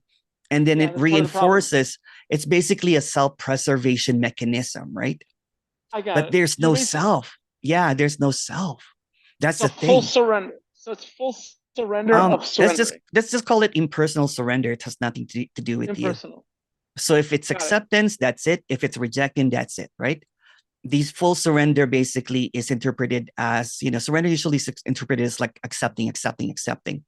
Even the saying no or rejection is it too. Right. Accepting the rejecting. Yeah, accepting the rejection, accepting the non-acceptance. But there's no one accepting behind it. Before you hijack it and make it something to do with you again, right? Playing God or nothing wrong with it, right? Because that's right. That's the old. Accept that too. Yeah, totally. Yeah. It's a play, right? When you see that it's a play, then you are not a player anymore. But when you're a player, there's the difference, right? When you're a player, then you think that you have to win the play. What's in a play with no players, and it's like, okay, it's like it's like watching a bunch of kids or dogs in the dog park just playing. It's all play.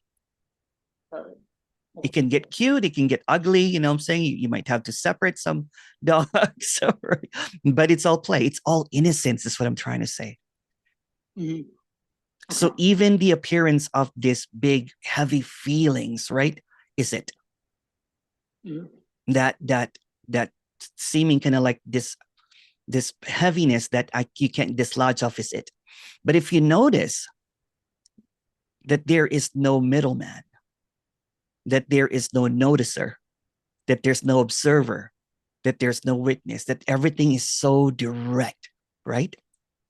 Mhm.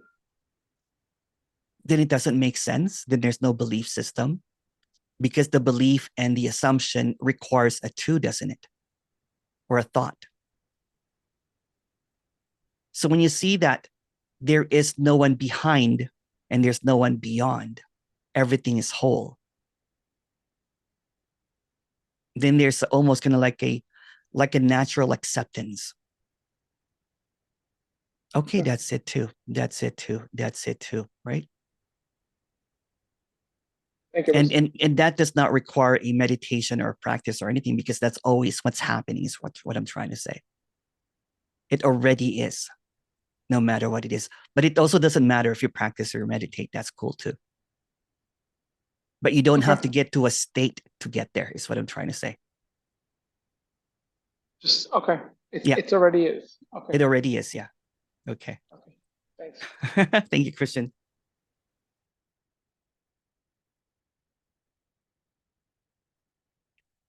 Pancho. Hi, Pancho.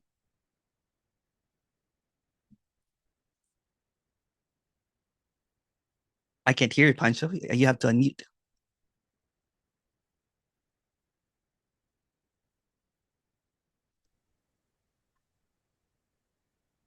I wish to continue the talk on surrender. So it is an effortless surrender or effortless acceptance. Mm-hmm. But I was seeking enlightenment. And my son says, "What are you seeking about? It is mad. What are you seeking?" But I continue to seek. But then, after some time, the seeking just stops. Yeah. So when the teacher says stop seeking, we can't do it. Yeah, totally. Yeah. It's a story, right? So, yeah, because there's really no one seeking already, right? So seeking can happen or not. It doesn't matter. There's no one to stop or not to stop. But the seeking stops when it stops. Yeah. It is not you doing it. No. The not seeking. Yeah. And that's what's wild, isn't it? Right? Because there's this idea that you can stop, right? Or but it's just an idea. Yeah, and not complaining, I think, is a good sign. Instead of saying surrender, effortless surrender, but when the complaining becomes less and less, that is a good sign. Is it? Well, it depends for who.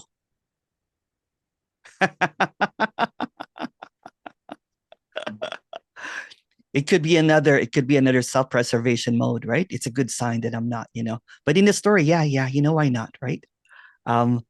There is a seeming kind of like almost a disappearance of that tendency to in heaviness, in seriousness. When the seriousness becomes a little less, right? It's kind of like, it's almost like a clearing of a dark mist. You're like, okay, there's nothing to fear, or the storm is over, kind of thing, right? But before the me or the character claims it, right? Yeah. It could be another It could be another idea, right? But in the story, yeah, you know what? When I used to do intense seeking for 8, I can't remember now, but maybe 8 to 10 hours a day. It's like a full-time job, right? So yeah. So when it seemingly lost its traction, so to speak, right? In the story, it seemed like there was a lessening of the burden of seeking. But when the burden is so heavy, right? Then there's this neurosis of right and wrong. So it's trapped in that duality experience, right? Of right or wrong. Me or no me. Self or no self. Meing or being. So it's trapped in that, looping. But when there's a lessening of that entrapment, so to speak, right? There's a lightness. Yeah. Not wishing stuff to be other than what it is. It already what it is. Yeah. And what about everything is predetermined? So that's just another idea, right? Who would know that, right? There is, in the story, you can say that there's determinism, but there's also an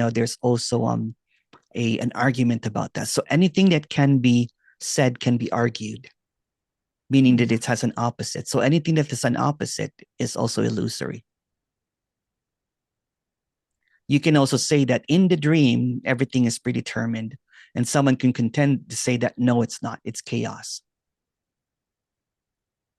So it's just theories, basically, right? It's just an ism of something that cannot be figured out. In the Hindu tradition, they say as if God is dreaming this universe, and we are just characters in the dream occurring in the mind of God. You can also The say that, you know what, consciousness of there's God. nothing wrong or right about saying that, but that's just another belief system. Yeah. Everything that is believed, right, is constructed. But that's beautiful. That's beautiful, and there's nothing wrong or right about that, right? But you can also say, but if you really want to go directly, right, you can say that everything that's ever been said has been made up. So therefore, even the truth is made up. So if we get caught up in that belief system again, then there's separation, right? So this is a clearing away of all of that is separate and seeing that, oh, wow, this is already it. If you believe in that, then you're waiting for God to wake up.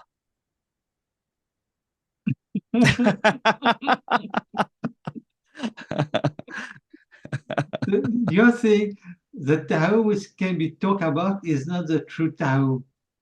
Yes, that's also another statement, you know what I'm saying? But, it's a classic, right? It's a classic. Yeah. But again, you know what? The way that this is seen here is like the eyes of an innocent child that have dreamt about the Tao, have dreamt about Eastern philosophy, has dreamt about Advaita, has dreamt about God, has dreamt about, the Yamas and the Niyamas and Patanjali and the Bhagavad Gita. When the innocent child wakes up again, all of that dream becomes irrelevant. It's a nice dream, right? It's a nice dream. So God or no God, it doesn't matter because it's just seen with the innocence. It's play. But I'm also not going to put down anyone that believes or not believes, you know what I'm saying? Because it's all play. Yeah. Yeah. Lila. Yeah, beautiful. So it's kind of like what you're saying. It's a full embrace of what you just said, but also a full embrace that it's all a dream. Yeah. Yeah. Okay, thank you. Okay, thank you, Pancho. Hi, Steve. Hi, Emerson. Hello, how are you doing? I'm doing well. It's so great to be back with you. Oh, thank you. And I would not have the nerve to raise my hand if it weren't for your spontaneous laugh it relaxes me, and I think, well, I'll just jump in and let my limbic system be hijacked like the rest of us. Because the questions I have are all based on language and based on thought, and I Yeah. understand how ephemeral and nonsensical most of it is, all of it. But still, I'll jump in if you don't mind. Oh, for sure. Go ahead. I like this play of words, right? It's beautiful. Yeah. I do too. And constructing a narrative, but what is human agency? Now, let me just put it this way. Mhm. You wake up in the morning, you no doubt go and brush your teeth, get dressed, you have breakfast. And if someone will ask me who's doing it, a friend will ask me afterwards, well, who were you with on this platform? I haven't any idea.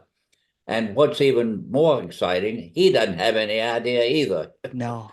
And I love all those things, but to me, trying to get focus on it is like the floaters in the eye. I see this thing floating across, and the more I try to focus on it, the more elusive it is. Yeah. So I can never say anything definitive or concrete, except I just so resonate to your beautiful expressions of all this thank you. uncertainty. I want to live in the dual world. I want to be upset about the way our democracy is going in this country. I want to be sad over the devastation that I read about that's happening in Gaza. And I don't think that you're suggesting that we become uninvolved in our lives. No, that's all of it. Being mad, taking action or no action. It's the infinite expression of what is, right? Appearing as that. It's the radiant aliveness, right? It's the untethered feelings that come and go. It's this the spice of life, so to speak, to care, to love, to get disturbed, to take action, to feel sad, to get mad, and then to laugh, and then to sigh at the end that nothing really happened. But yet, but yet in the dream, you know what I'm saying? In the dream, there is just this full on sadness, right? There's this concern about what's happening with democracy and all that kind of stuff. There's nothing wrong or right about that. It's part of this. It's the expression of the infinite, and it's wonderful, and it's just the wonder of existence, right? It's like the embrace of everything without any exclusion. So it's actual freedom that is not bounded by any belief systems, right? It's appearing directly, no matter what you believe or not believe, right? So the freedom to laugh, the freedom to cry, right? Not by anyone, but laughing and crying is freedom expressing itself in infinite expressions of it. It's wow. So if I may put what you've been saying regarding my question, nothing is ruled out, and nothing is ruled out. Yeah, nothing is ruled out. Yeah, because I tried that. You know what? I'll give you a story. Right? I tried to rule out emotions and feelings and care and love, right? Because I thought I had to be as empty as possible to be completely blissful. I thought that I had to help out others, have a purpose in life and just focus on that, meditate and everything. But when someone tells you that your mom is having a surgery in her brain, that kind of thing, right? No amount of meditation or no amount of contemplation or self-service to others will make you at peace with that. But being at peace with being mad about that, being at peace with the anger about that, being at peace with the sadness about that, right? Is what is. Because that's freedom appearing as sadness, as concern, as feelings. And there's no one choosing to do that. You don't choose to be mad. Madness happens or sadness happens, right? And disengaging yourself from what seems to be appearing is just another illusion that there's a you that can disengage. Right. Yeah. There might be less neurosis, you know what I'm saying? Because it's seen as both happening and not happening. It's seen as a dream, although it feels absolutely real. When I saw the news about Gaza, there were tears that flowed from my eyes. There was sadness, and there was kind of like, what's going on, that kind of thing, right? But there's also at peace with it, right? Yes. Yeah. Yes. Paradoxically. Yeah. So to deny any of that is just another self-preservation mode when there's no self. To think that you are above this is just another egocentric idea that you have surpassed this human emotions that are the infinite expressions of what is.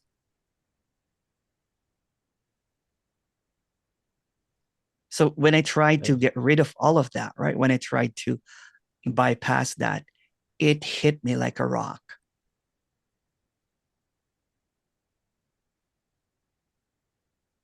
There's no one excluded, from this directness.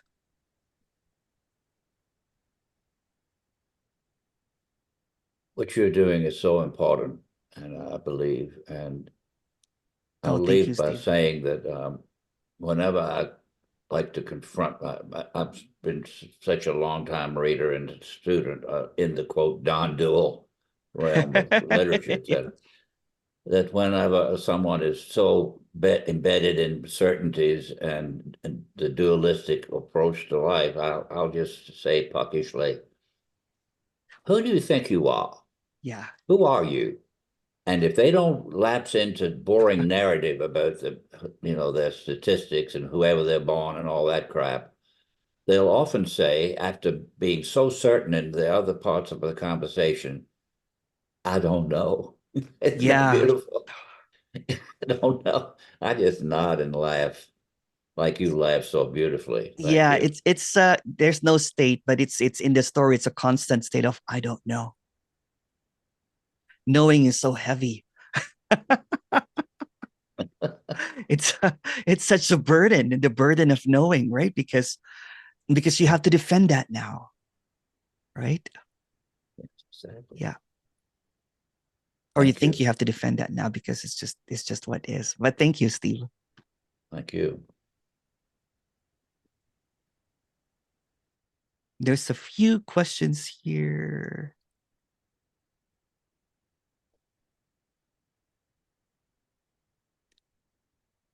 You mentioned earlier that this is a celebration of boundless freedom. It's hard to think that this is a celebration when sadness happens and all of those moments of desperation and depression. It looks, you know what, freedom does not have any boundaries. So it can appear kind of like what I was saying earlier, right? It can appear as whatever seems to appear. It could appear as something that might not be liked, like sadness or depression or desperation, that kind of stuff, right? But in that fullness appearance, right? In that full-on appearance of this, intense appearances of emotions, that's what life is. That's an expression of this apparent life. It's apparent of this infiniteness that cannot be known, right? So when I say celebration, it is the impersonal acceptance of everything that appears. When I say impersonal acceptance, whatever it is, it is. So for example, if depression happens, seeking help for depression might also happen. If you want to talk to me later, please go ahead, just message me, and we'll talk about that, right? Because in the character seeking, Emerson seeking, there was a lot of depression and anxiety, right? And I was thinking that when I realized this, that it would solve everything. It doesn't. This is not a solution. This is a clarity of what seems to be appearing as what is. So it's just this, right? So seeking help is also this. Sadness is also this. Happiness is also this, and everything in between. And asking for help is also this, right? So if you would like to talk, just oh, no worry, don't worry. So yeah, even if you're not able to afford it, I don't care, to be honest, right? Just call me. Yeah. Okay. Hello. So this, whatever happens or doesn't happen, can never be not this, unless it's a dough, which is this too. Yes, everything is this. It's so wild, right? Because the apparent seeking tries to figure this out, but the seeking is also this. So everything that appears is always this. And if you're getting confused or sick and tired of hearing this, that's also this.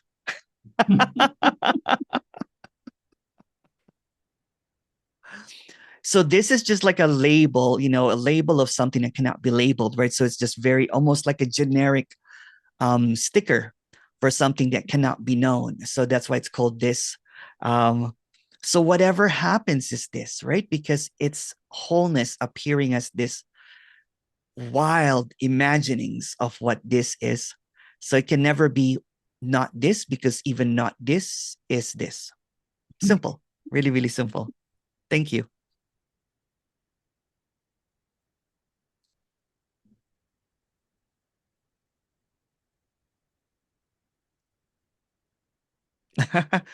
You seem to have a very open mind about all of non-duality now, Emerson. What seemed to have changed?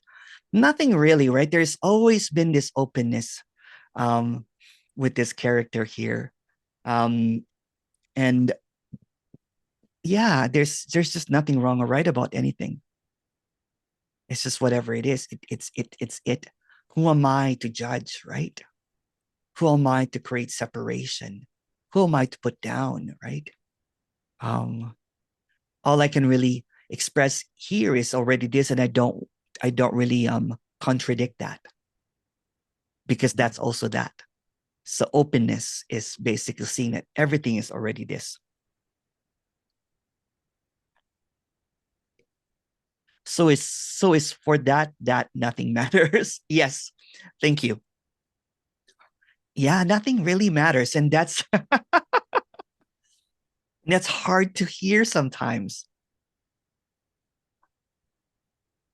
But nothing really matters. And it can also be heard as something that is so effervescent, something fresh, something so clear, something so relaxing. Because that's it too. That's it too. That's it too. That's it too. It's like thinking that you're going on a mission to find this. When you get to the mission, you see that, oh, everything is this. So nothing really matters. It just becomes this emptiness, right? It's so radiant and it's just so clear that no matter what is done, it's already the case.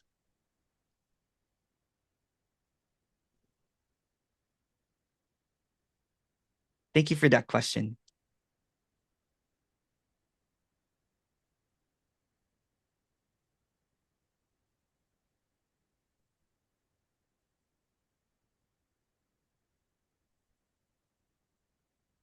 Oh, thank you so much for that comment. Thank you.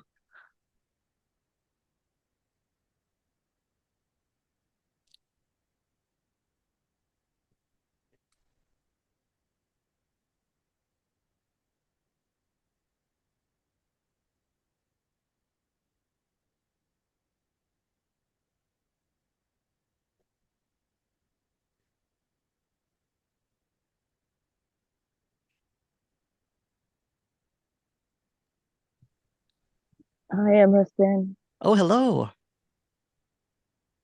Oh, I was going to say you look nice today. Where are you going? I don't know. It looks like you're dressed up for dinner to go to nice fancy restaurant. No, or something. no. Oh, I But maybe, but maybe a good buffet. A good buffet. no, I had a No, meeting. I had a meeting since I had 2 meetings already. So oh my yeah, goodness. yeah. 2 meetings. This is the 3rd meeting today. Yeah, yeah, Holy Toledo. yeah. So Toledo, might as well Ohio. dress up for the occasion, you know? Yeah. Oh golly. You'll be exhausted. No, actually, I love it for some odd reason, right? So, yeah, Were there lots of tears?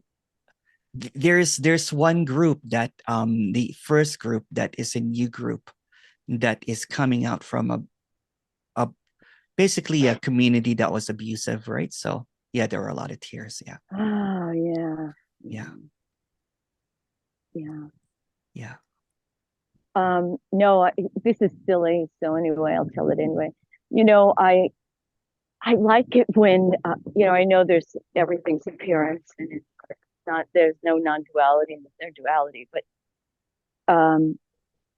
when the expression of non-duality occurs in the dual world, mind-blowing.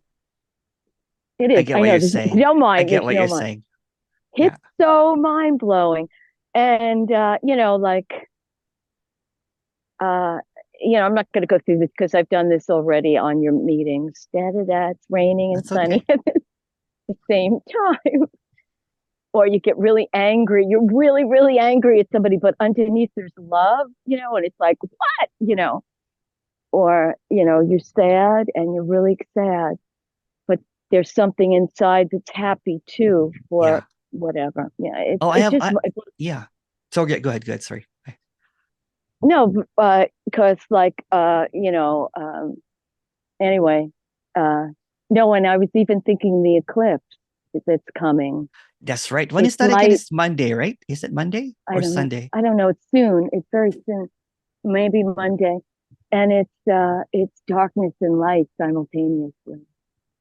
Oh, beautiful. And Yeah. yeah, and it's just like, I'm fascinated by eclipses, you know, and darkness and light. And I even like, you know, sunrise and golden hours because I usually go before the sun rises. So there's this moment of darkness and then it's and then it beautiful. starts to open up with bright. Yeah. That's crazy when that happens too. That's it too. Yeah. Boom. You know, it's The coming out. boom, Yeah. the sun booming, Yeah, right? that's great. Yeah. This morning it was like that, starting to come light, and there was this moon, like a fingernail, like somebody's fingernail. It was really amazing. Yeah. So yeah, it's up and it's down. Go down the escalator and then all of a sudden it starts moving up. It's scary. That's kind of scary. But anyway, yeah, it's just fun, you know, not real. So I have a story to nothing. tell you, Kathy. So there's this person okay. that I've been talking to for a few months, right? Basically, this person has agoraphobia. And yeah. so last week I was on a trip, right? And this person said, "Hey Emerson, can I come to your trip?" And I said, "Okay, yeah, no problem. Wow. Yeah." And it was so wild, right? So I was not expecting it. He goes, "Can you meet me at the airport?" I said, "Yes, yeah." And then after I hang up, I'm like, because I'm forgetful, I'm like, "Oh my goodness, this person has agoraphobia." So I'm like, I went to the airport and this is what happened. And this is kind of like, it's going to tie into what you're talking about, right? So when this person, I actually asked permission earlier to share this story. So when this person when I met this person, there was guttural crying and anxiety and just a complete breakdown, right? And kind of like a panic attack almost. Imagine 10 years of being inside and going he got on through, a plane. he got on a plane and then went through the customs because from the States to Canada, right?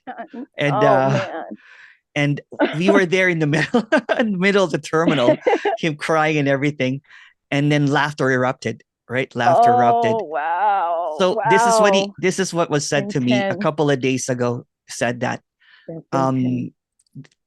There's a thin line between guttural crying and bliss, pain and bliss. Yeah. So it's like the eclipse, yeah, right? The dark thin and the light. line. It's a thin Yeah. line. Yeah. But wow. Yeah. Wow. Wow. So this person now is I'm going not to even go thinking on about a camping trip now, on a solo camping trip, like a big kind of like, I know. Well, Yeah. And you know such what a he said? great story. I didn't do it. It just happened. It just happened. There Oh, was that's this, such a great story. yeah, there Oh, was this man. clarity, there was this directness, and went through it. No one choosing to do it. There's like, okay, there's this openness and everything, right? So I was even shocked. Wow. Wow. Yeah. Amazing. That's amazing. That's an amazing, amazing story. Yeah. I hope he has a wonderful camping trip. No rain. Thank you. Thank you.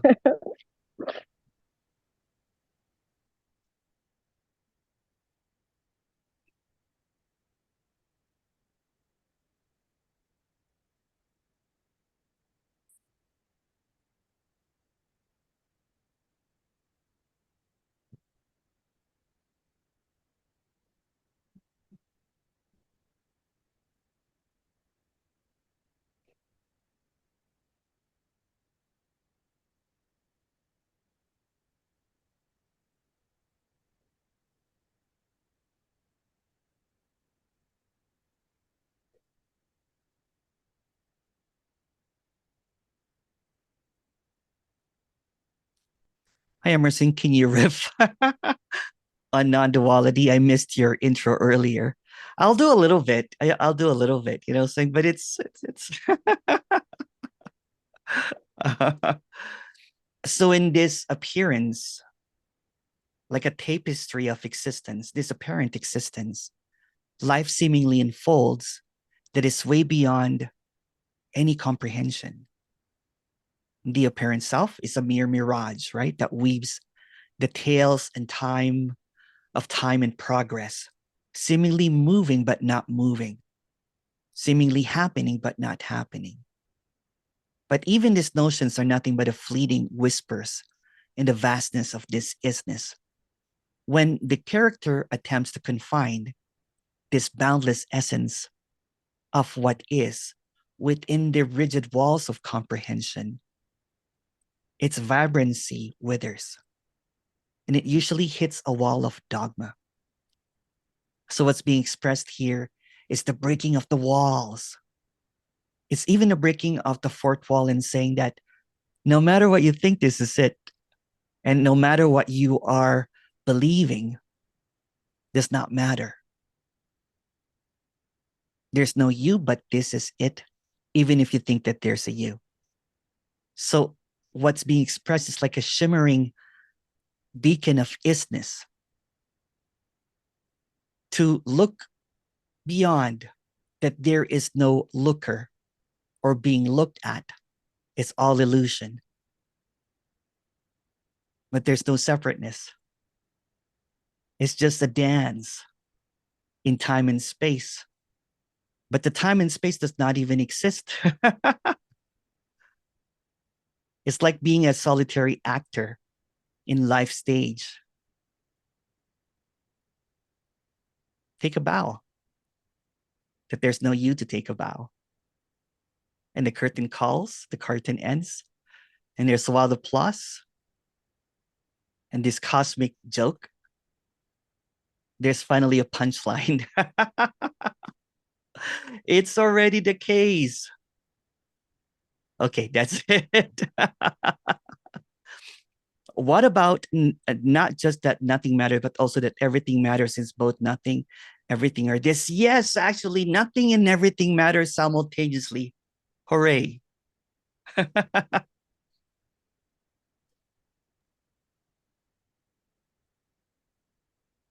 Thank you. Yes. Emerson, Hello. May I quote a poem by Robert Frost? It's a very brief Oh poem. yes, please. I like poetry. You were Yeah. talking about the burst of light when the sun comes up. Yeah. Did you know that in nature, most leaves of trees, in the very earliest bloom, the leaves appear gold? Oh wow. Very briefly, if you notice before the leaves are out on the trees, but just as they're budding, take a look, you'll see a gold hue. And this poem is based on that idea. It's very Oh, brief. thank you so much for letting me know. I love, in my walks, there's always some kind of like magic that appears. Like I've been noticing tree houses everywhere in my walks. It goes like this. Nature's first green is gold, her hottest hue to hold, her early leaves a flower, but only so an hour. Then leaf subsides to leaf, so Eden sank to grief, so dawn goes down to day. Nothing gold can stay. Isn't that beautiful? That's beautiful. That's beautiful. I like that a lot. Thank you so much, Steve.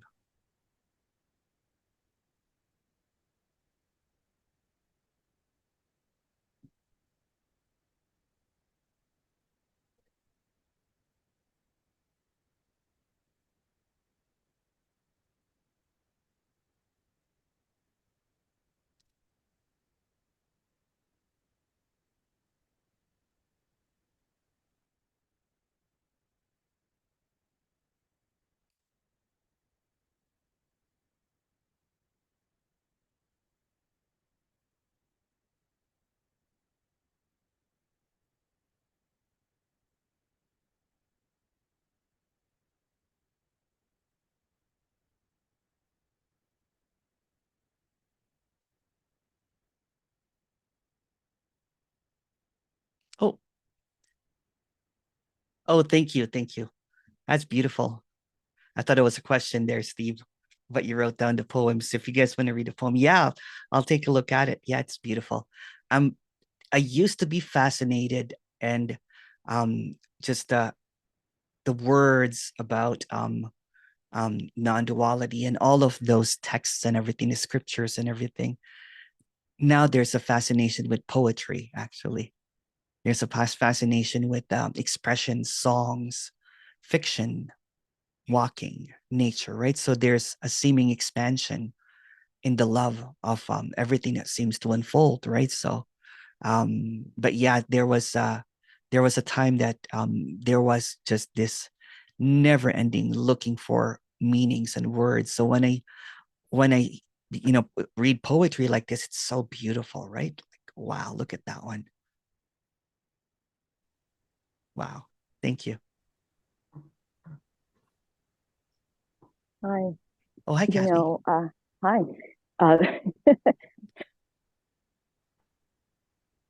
The woman, I don't know if it was a woman or a man, because I didn't have the chat, whatever. That is like, I know there's no such thing as ultimate, but the ultimate of duality and nothing being everything.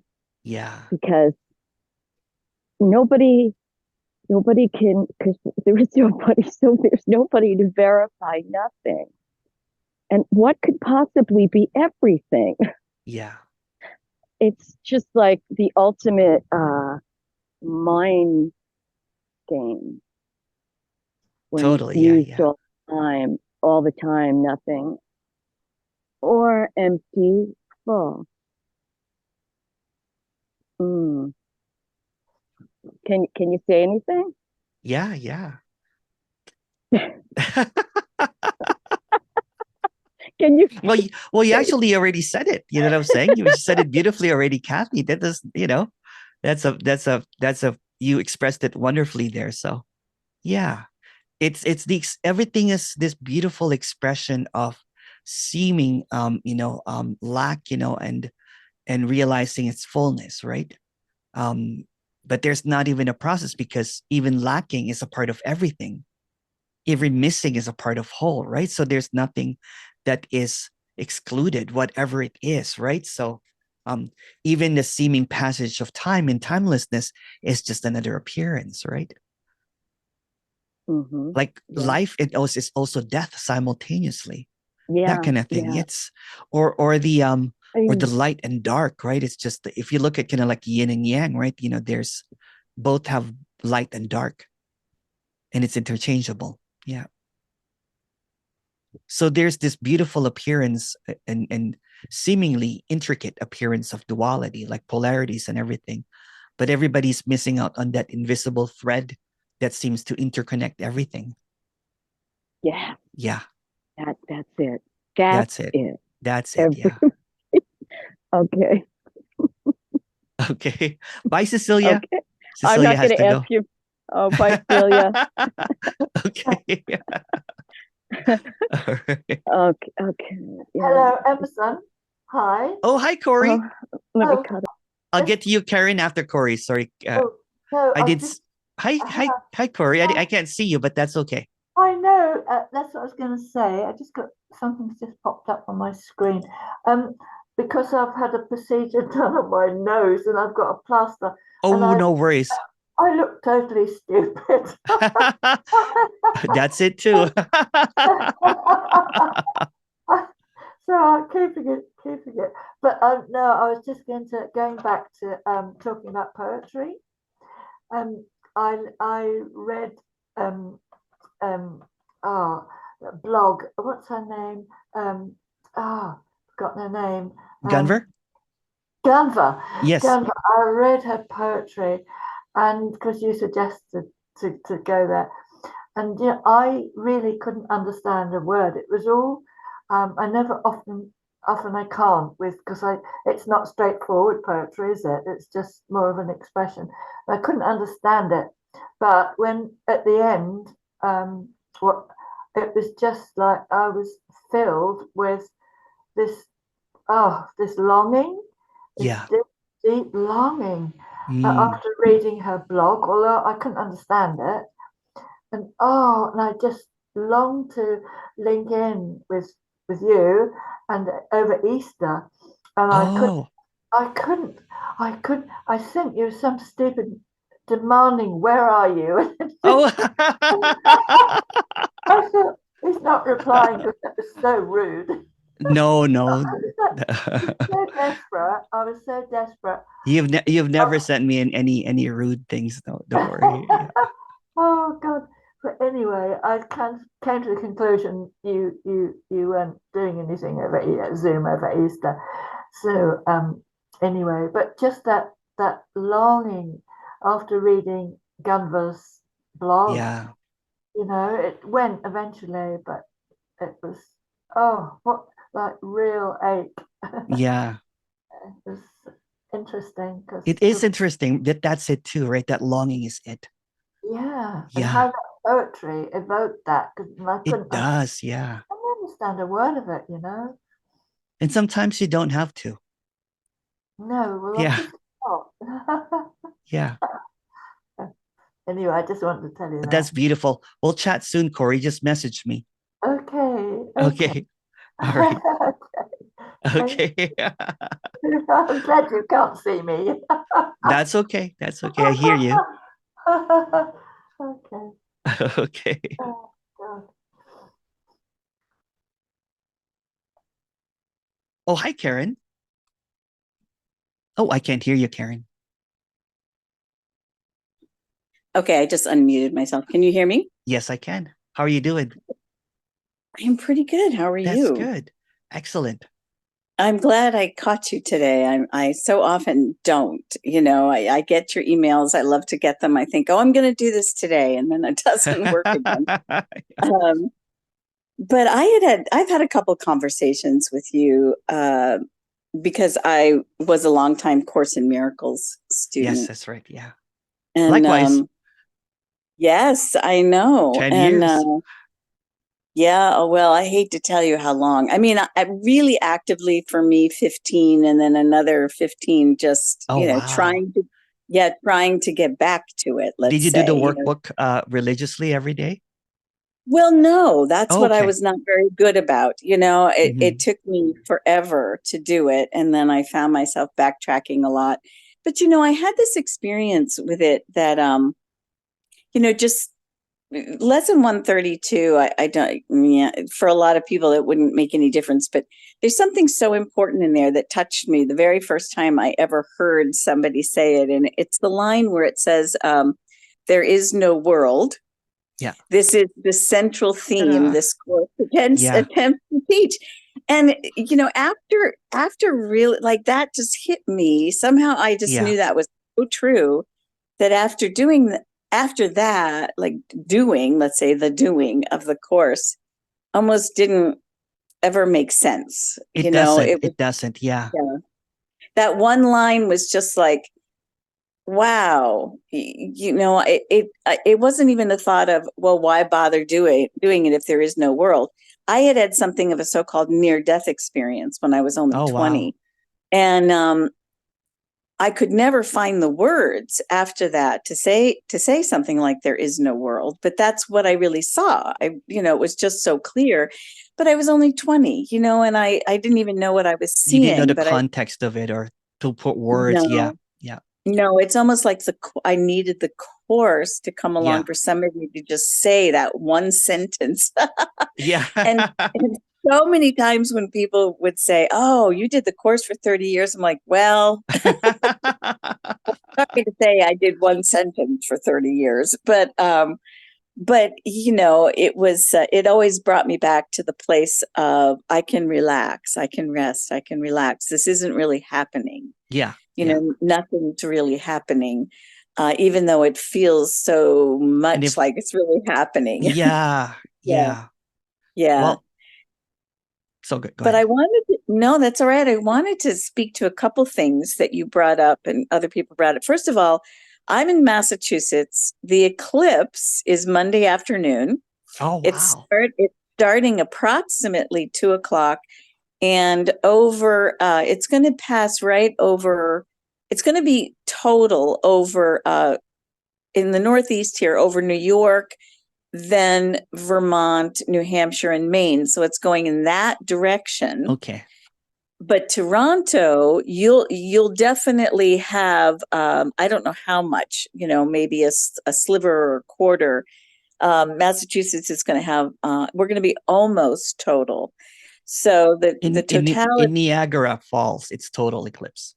Yes, exactly. It is. And because lots of people are going. So yeah, so you'll probably they're be preparing for a state of emergency over there because right. you know people are going there kind of like it's going to be wild, right? Imagine trying to book a hotel in Niagara Falls. I know. Well, they're saying the same thing about portions of Maine and Vermont. I mean, these little places where nobody, you know, people just don't normally go to. They're expecting these huge crowds. So, I have a cousin in Maine. I should. Yeah. Oh, yeah. Maine is going to be one of the hot spots. So I wanted to mention that for people who were wondering. And there was actually something going around on Facebook that showed the times, and it's like just a very quick video, shows the times and like when it starts and when it ends for each state. So it was, I just shared it to myself so I could remember. But somebody reminded me today that and this was about leave, you and the other gentleman who were talking about leaves, that when there's an eclipse happening, you don't even have to look directly at it if you don't have the glasses. If you just stand still, the as it passes through over the trees, the shadow, the ground or your own body or whatever will be filled with the sliver, like whatever is going on with the sun, you'll see it on the ground in front of you. The leaves, you know, will filter it. Yeah. So it's almost like it's like sort of a disco effect, if you know what I mean. I thought you might appreciate that. Exactly. I like that. I'm a DJ. Exactly. So this guy was saying, if you don't have the special glasses or you don't want to do any of that stuff, just stand near a grove of trees and watch the ground, and you'll see. Isn't that because the leaves, it'll come through the leaves and do that for us. So that was fun. The other thing I want to mention when you were talking about poetry, Do you know Nancy Nethercutt? Yeah. Yeah, so you know her work, speaking Yes, of I do. poetry. Yeah. Yes. Oh, good. Because I Yeah. just cannot say enough of, some of these people who, I mean, as you're saying, you love poetry, but how the expression seems to come through more easily. It In does, right? So Yeah, go ahead. because it's really just poetry, right? Because you Yeah. can't really talk about it. And that's what's great about like Nancy, because she's expressing it in poetry. And Yes. she doesn't even speak about this, I guess, like in a format that I do. Not Um, anymore. not Yeah. anymore, yeah. But yeah, Yeah. it's there's a rigidity sometimes with speaking about this. And I think it got freed with poetry for this Yes. character anyway, right? So there was this, I love the expression of this. I didn't even know that I was into poetry. I told my mom. My mom said that when you were a kid, you were a poet. You were making, writing poems all the time. So Nice. yeah. Well, have you come across other poets that can express this message in poetry that you've There's Tim Kliss. enjoyed? There's Tim Kliss that writes Well, Tim, poetry. yes, I know. Tim Yeah. is, Tim. Yes. I'm not really sure, right? So if there's other ones. I like the way that what's his name? Paul Sommerfeld Oh, okay. expresses this. Yeah. It's very poetic. Yeah. Well, did you ever interview or know of Howard Chance before he passed I away? did. Yeah, he's beautiful. I love him. Oh my God. I mean, about a month before he passed away, I just messaged him with a question. And I could not believe the love that came back at me. I mean, it was just pure love. And his Yeah. writings are very beautiful too, for anybody that's looking, not quite as poetic as, let's say, Nancy, but nevertheless to the point and very beautiful and just exuding, Yeah. yeah. He used to, I don't really check Facebook a lot, but he used to Yeah. send me, in Messenger, like all of the Yeah. posts that he did. And it was beautiful. And Yeah. and our last conversation was I knew that he was not feeling well, right? So Yeah. we ended it with "I love you, brother," and Yes. yeah, such a beautiful character. Yeah. Yeah, he really was. And he told me, we'll talk about, his story a little bit. And, it's, when I say it's the same story you hear over and over, but that he was homeless and he just he fully accepted that, like just kind of sleeping on the ground one night, just fully accepted, well, this is my life, or this is what is. And then it was Yeah. yeah. I have a lot of respect for characters that despite the suffering, right, can speak Yes. clearly about this. And Yes. and I think, in this character's, historical, it was the suffering, you know what I'm saying, that that was seen through as also this. Yes. Yeah. And to be Well, able to express that in words and to be able to express clarity in poetry is just remarkable, right? Yeah. yes. And to realize how prolific he was, and he was bedridden, throughout all of it, and I appreciate you letting me just bring him Of up course. here, because I have felt oh my God, is it okay to talk about this? I mean, this man was Of so course, beautiful, yeah. and he's gone. So whatever that means, all his writings are still with us. But, since I started really following the radical non-duality messengers, whatever, about 3 years ago, this was the first loss, I'll say. And it has felt big. And I can just imagine Howard saying, well, that's it too, go. Yeah. Well, that's it too.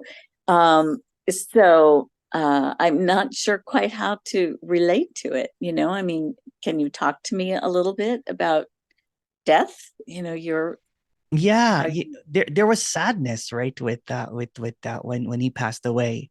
And I wanted to do a little tribute, you know what I'm saying? But I'm not.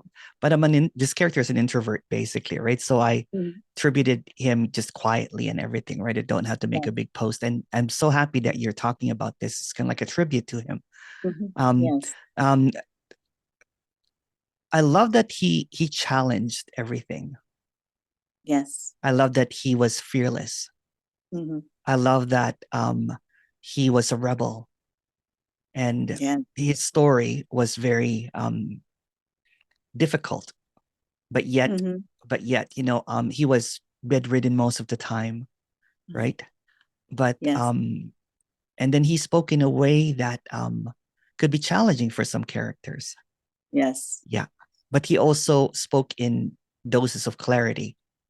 But what mattered the most for me was his friendship, his kindness, because he was being put down by a lot of people because he was a controversial figure as well, right? And then I reached out to him and I said, let me put you on my channel, you know what I'm saying, so that you can. And then at the same time, I got in trouble, you know what I'm saying, because there's also a rebel here. Yeah. Wow. I had no idea, because all I ever felt from him was clarity and kindness when I began to interact likewise with him. Likewise. There was some people were challenged because he would challenge the way that the speakers would speak, right? And yeah, kind of like in my intro, right? It's when it becomes a rigidity, a structure, an ism, then there is a belief system, right? So he challenged the belief systems, which was really great. But at the same time, maintaining his kindness about it. The kindness is just, it's almost unspeakable. You know, kindness was just, it's hard to even put into words, you know. In a sense, it was not of this world, or not of a human kindness that any of us would understand.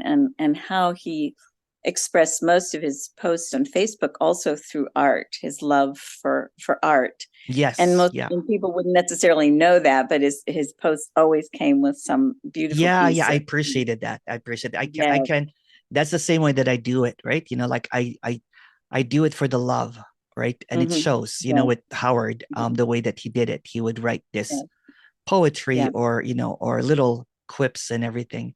And it's beautiful. So thank you for honoring him. That's beautiful. Oh, yes. Well, thank you. I'm so glad we had a chance to talk about it, because I don't was see having that.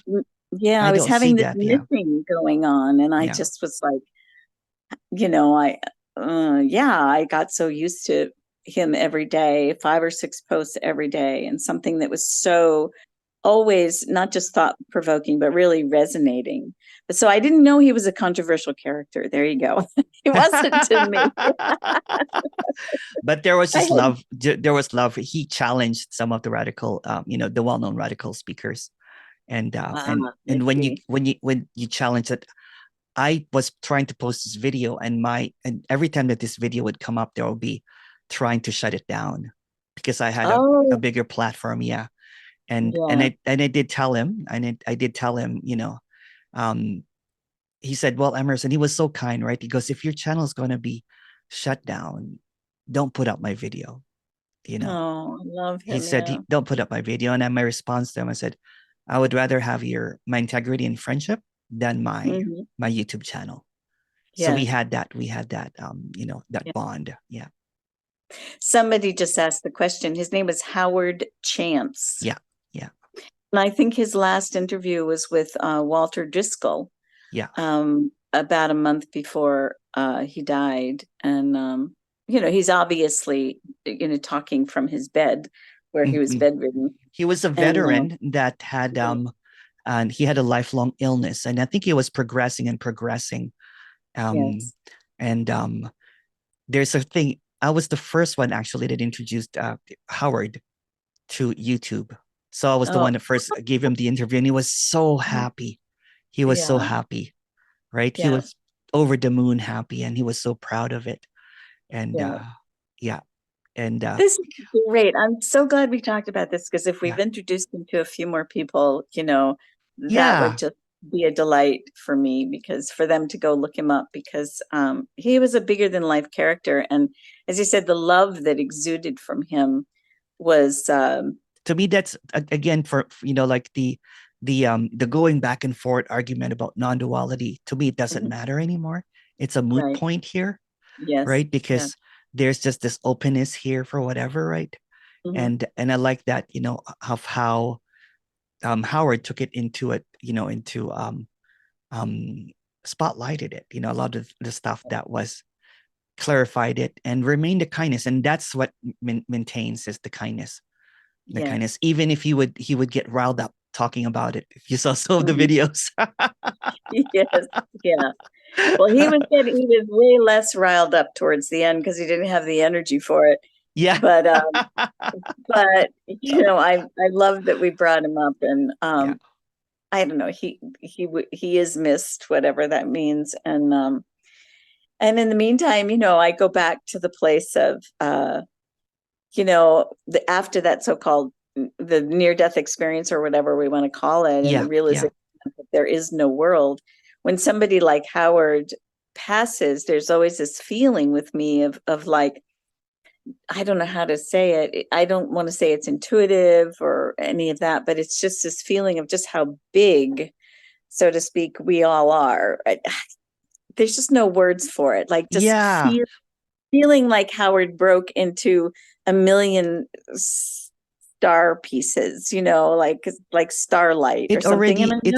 It already is that way. So that makes sense. Yeah. It already is, right? So when, again, this is just a story a few years back, maybe 6 or 7 years ago, when there was a seeming disappearance. I was looking at the ocean, and there was this, the ebbing and flowing of everything that's coming and going. And I could not find Emerson, but I see that everything was coming and going. And it's just this cycle of everything passing away, everything appearing, and then there's nothing. And then again, everything is coming and going. So there's this beautiful dance of the infinite appearing as life and death. But it's a dance, right? It's an illusion.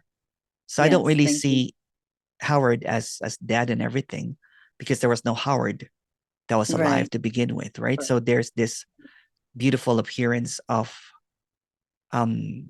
kindness. That's a perfect way to say it. And eloquence. Yeah. Yes, that's beautiful. And passion and artistry, right? Yes. Yes. And that never really goes away. Yeah. Yeah. Yeah. Thank you, Emerson. Thank you. Yeah. And happy eclipse if you get a chance to see it. And I hope maybe through the leaves, through the leaves, on the ground, you'll see all the beautiful gifts the eclipse will give us. Yeah. But yeah, I hope you get a chance to see it up there. You probably, if it's going to be right over. When I was a little kid, I was obsessed with the eclipse, right? There was this movie that I watched that changed my view about fate and God. There was the movie called Miracle, which is I remember that movie. It's a movie about, it's a Filipino movie. It's about this eclipse. It starts with an eclipse. And then when the eclipse, when everything goes back after the eclipse, the female protagonist basically declares that she saw a miracle. She saw the Virgin Mary. And because it's a small town and it happened in an eclipse, and so the whole town basically started portraying her as a saint. And then she started healing people. And but she was faking it the whole time. Oh, how old were you when you saw that? Really young. So, like maybe about 11 years old. So I started questioning everything during that time. And at the end of it, when she was about to admit to everyone that she's been lying, she gets shot, assassinated. So she remains forever a mystery. Yeah. It's beautiful. Yeah. And it all started with an eclipse. Yeah. Wow. Last question. Did you ever read Richard Bach's Illusion? I have a long time ago. Yeah. Oh boy. It's so amazing how appropriate it is for now. I mean, I first started reading it, oh gosh, when I was in my 30s, perhaps, and I'm 70, so maybe I started reading it in my 40s. Every summer I would take it out of this library where I went to visit on an island in Maine. And at first, I mean, if nobody's read it in a long time, I just so suggest, it's just amazing about how there's really nothing going on here, but everything is possible because there's really nothing going on. So, you know, it's still out there. Some libraries still have it in hardcover, you know, but it's pretty wonderful. And that character also, interestingly enough, gets shot in the end. But, you know, it's like the not, it doesn't matter.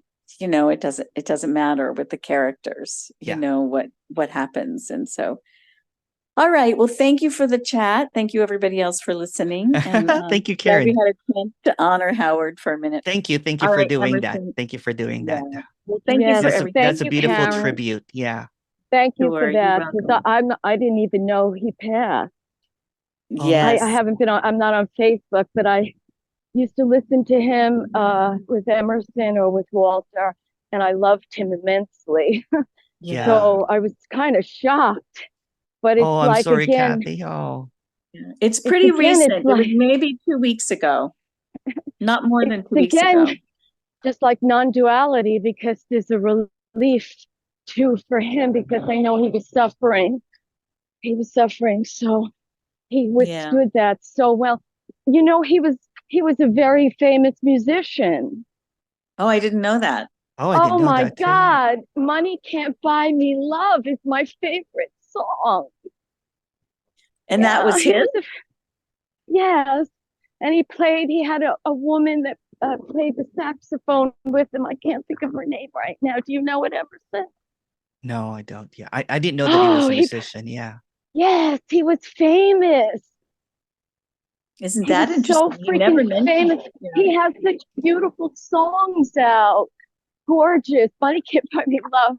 And I can't remember the rest of it because that was my favorite. Oh, okay. And yeah. Well, sorry about breaking the news to you, Kathy, but yeah, it was about 2 weeks ago. No. I'm glad. I would have been maybe texting.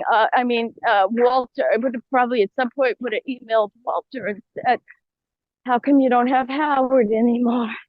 Yeah. Anyway, so yeah, it was well, so. Thank you all. I'm going to get off and give somebody suffered else so a chance to much. thank you. He had a car accident a long time ago, and I think he severed his spinal cord. Oh, yeah. I'm not sure what Yeah. happened, but yeah, it was yeah, He was a I famous have a musician. yeah. He was out till like, musicians 5 o'clock in the morning playing. Yeah. That's what happens when you're driving. And that's what happened. But he was so brave. What a brave man. He was so brave. How he, just would show up everywhere, zooming this and that, without a complaint, without a, barbiturates or whatever. He was clear-headed.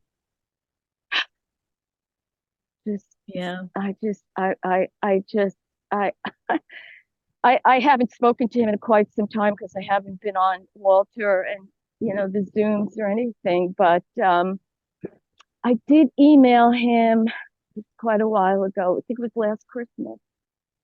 That was probably the last time I spoke with him. Yeah. Oh wow. Well, and that's how you're feeling, Kathy, is how I felt. Well, not you. I think you knew him a lot more than I did, but I just was. I was like punched when I realized. Yeah, I feel like somebody punched me in the stomach just now. Yeah. Oh. Yeah. And I feel kind of shaky. And I feel kind of shaky too. Oh. Yeah. A little bit shaky because I did love him a lot. Yeah. He was in the community. He was a loss. Yeah, because he was very prolific and he was very kind. Yeah. Emerson, Well, I'm going to get off, and I thank you. And Kathy, yeah, likewise. Yeah. Thank you so Thank much, you. everyone. Yeah. Bye And bye. Thank you. I guess this meeting is dedicated to Howard. Thank you so much.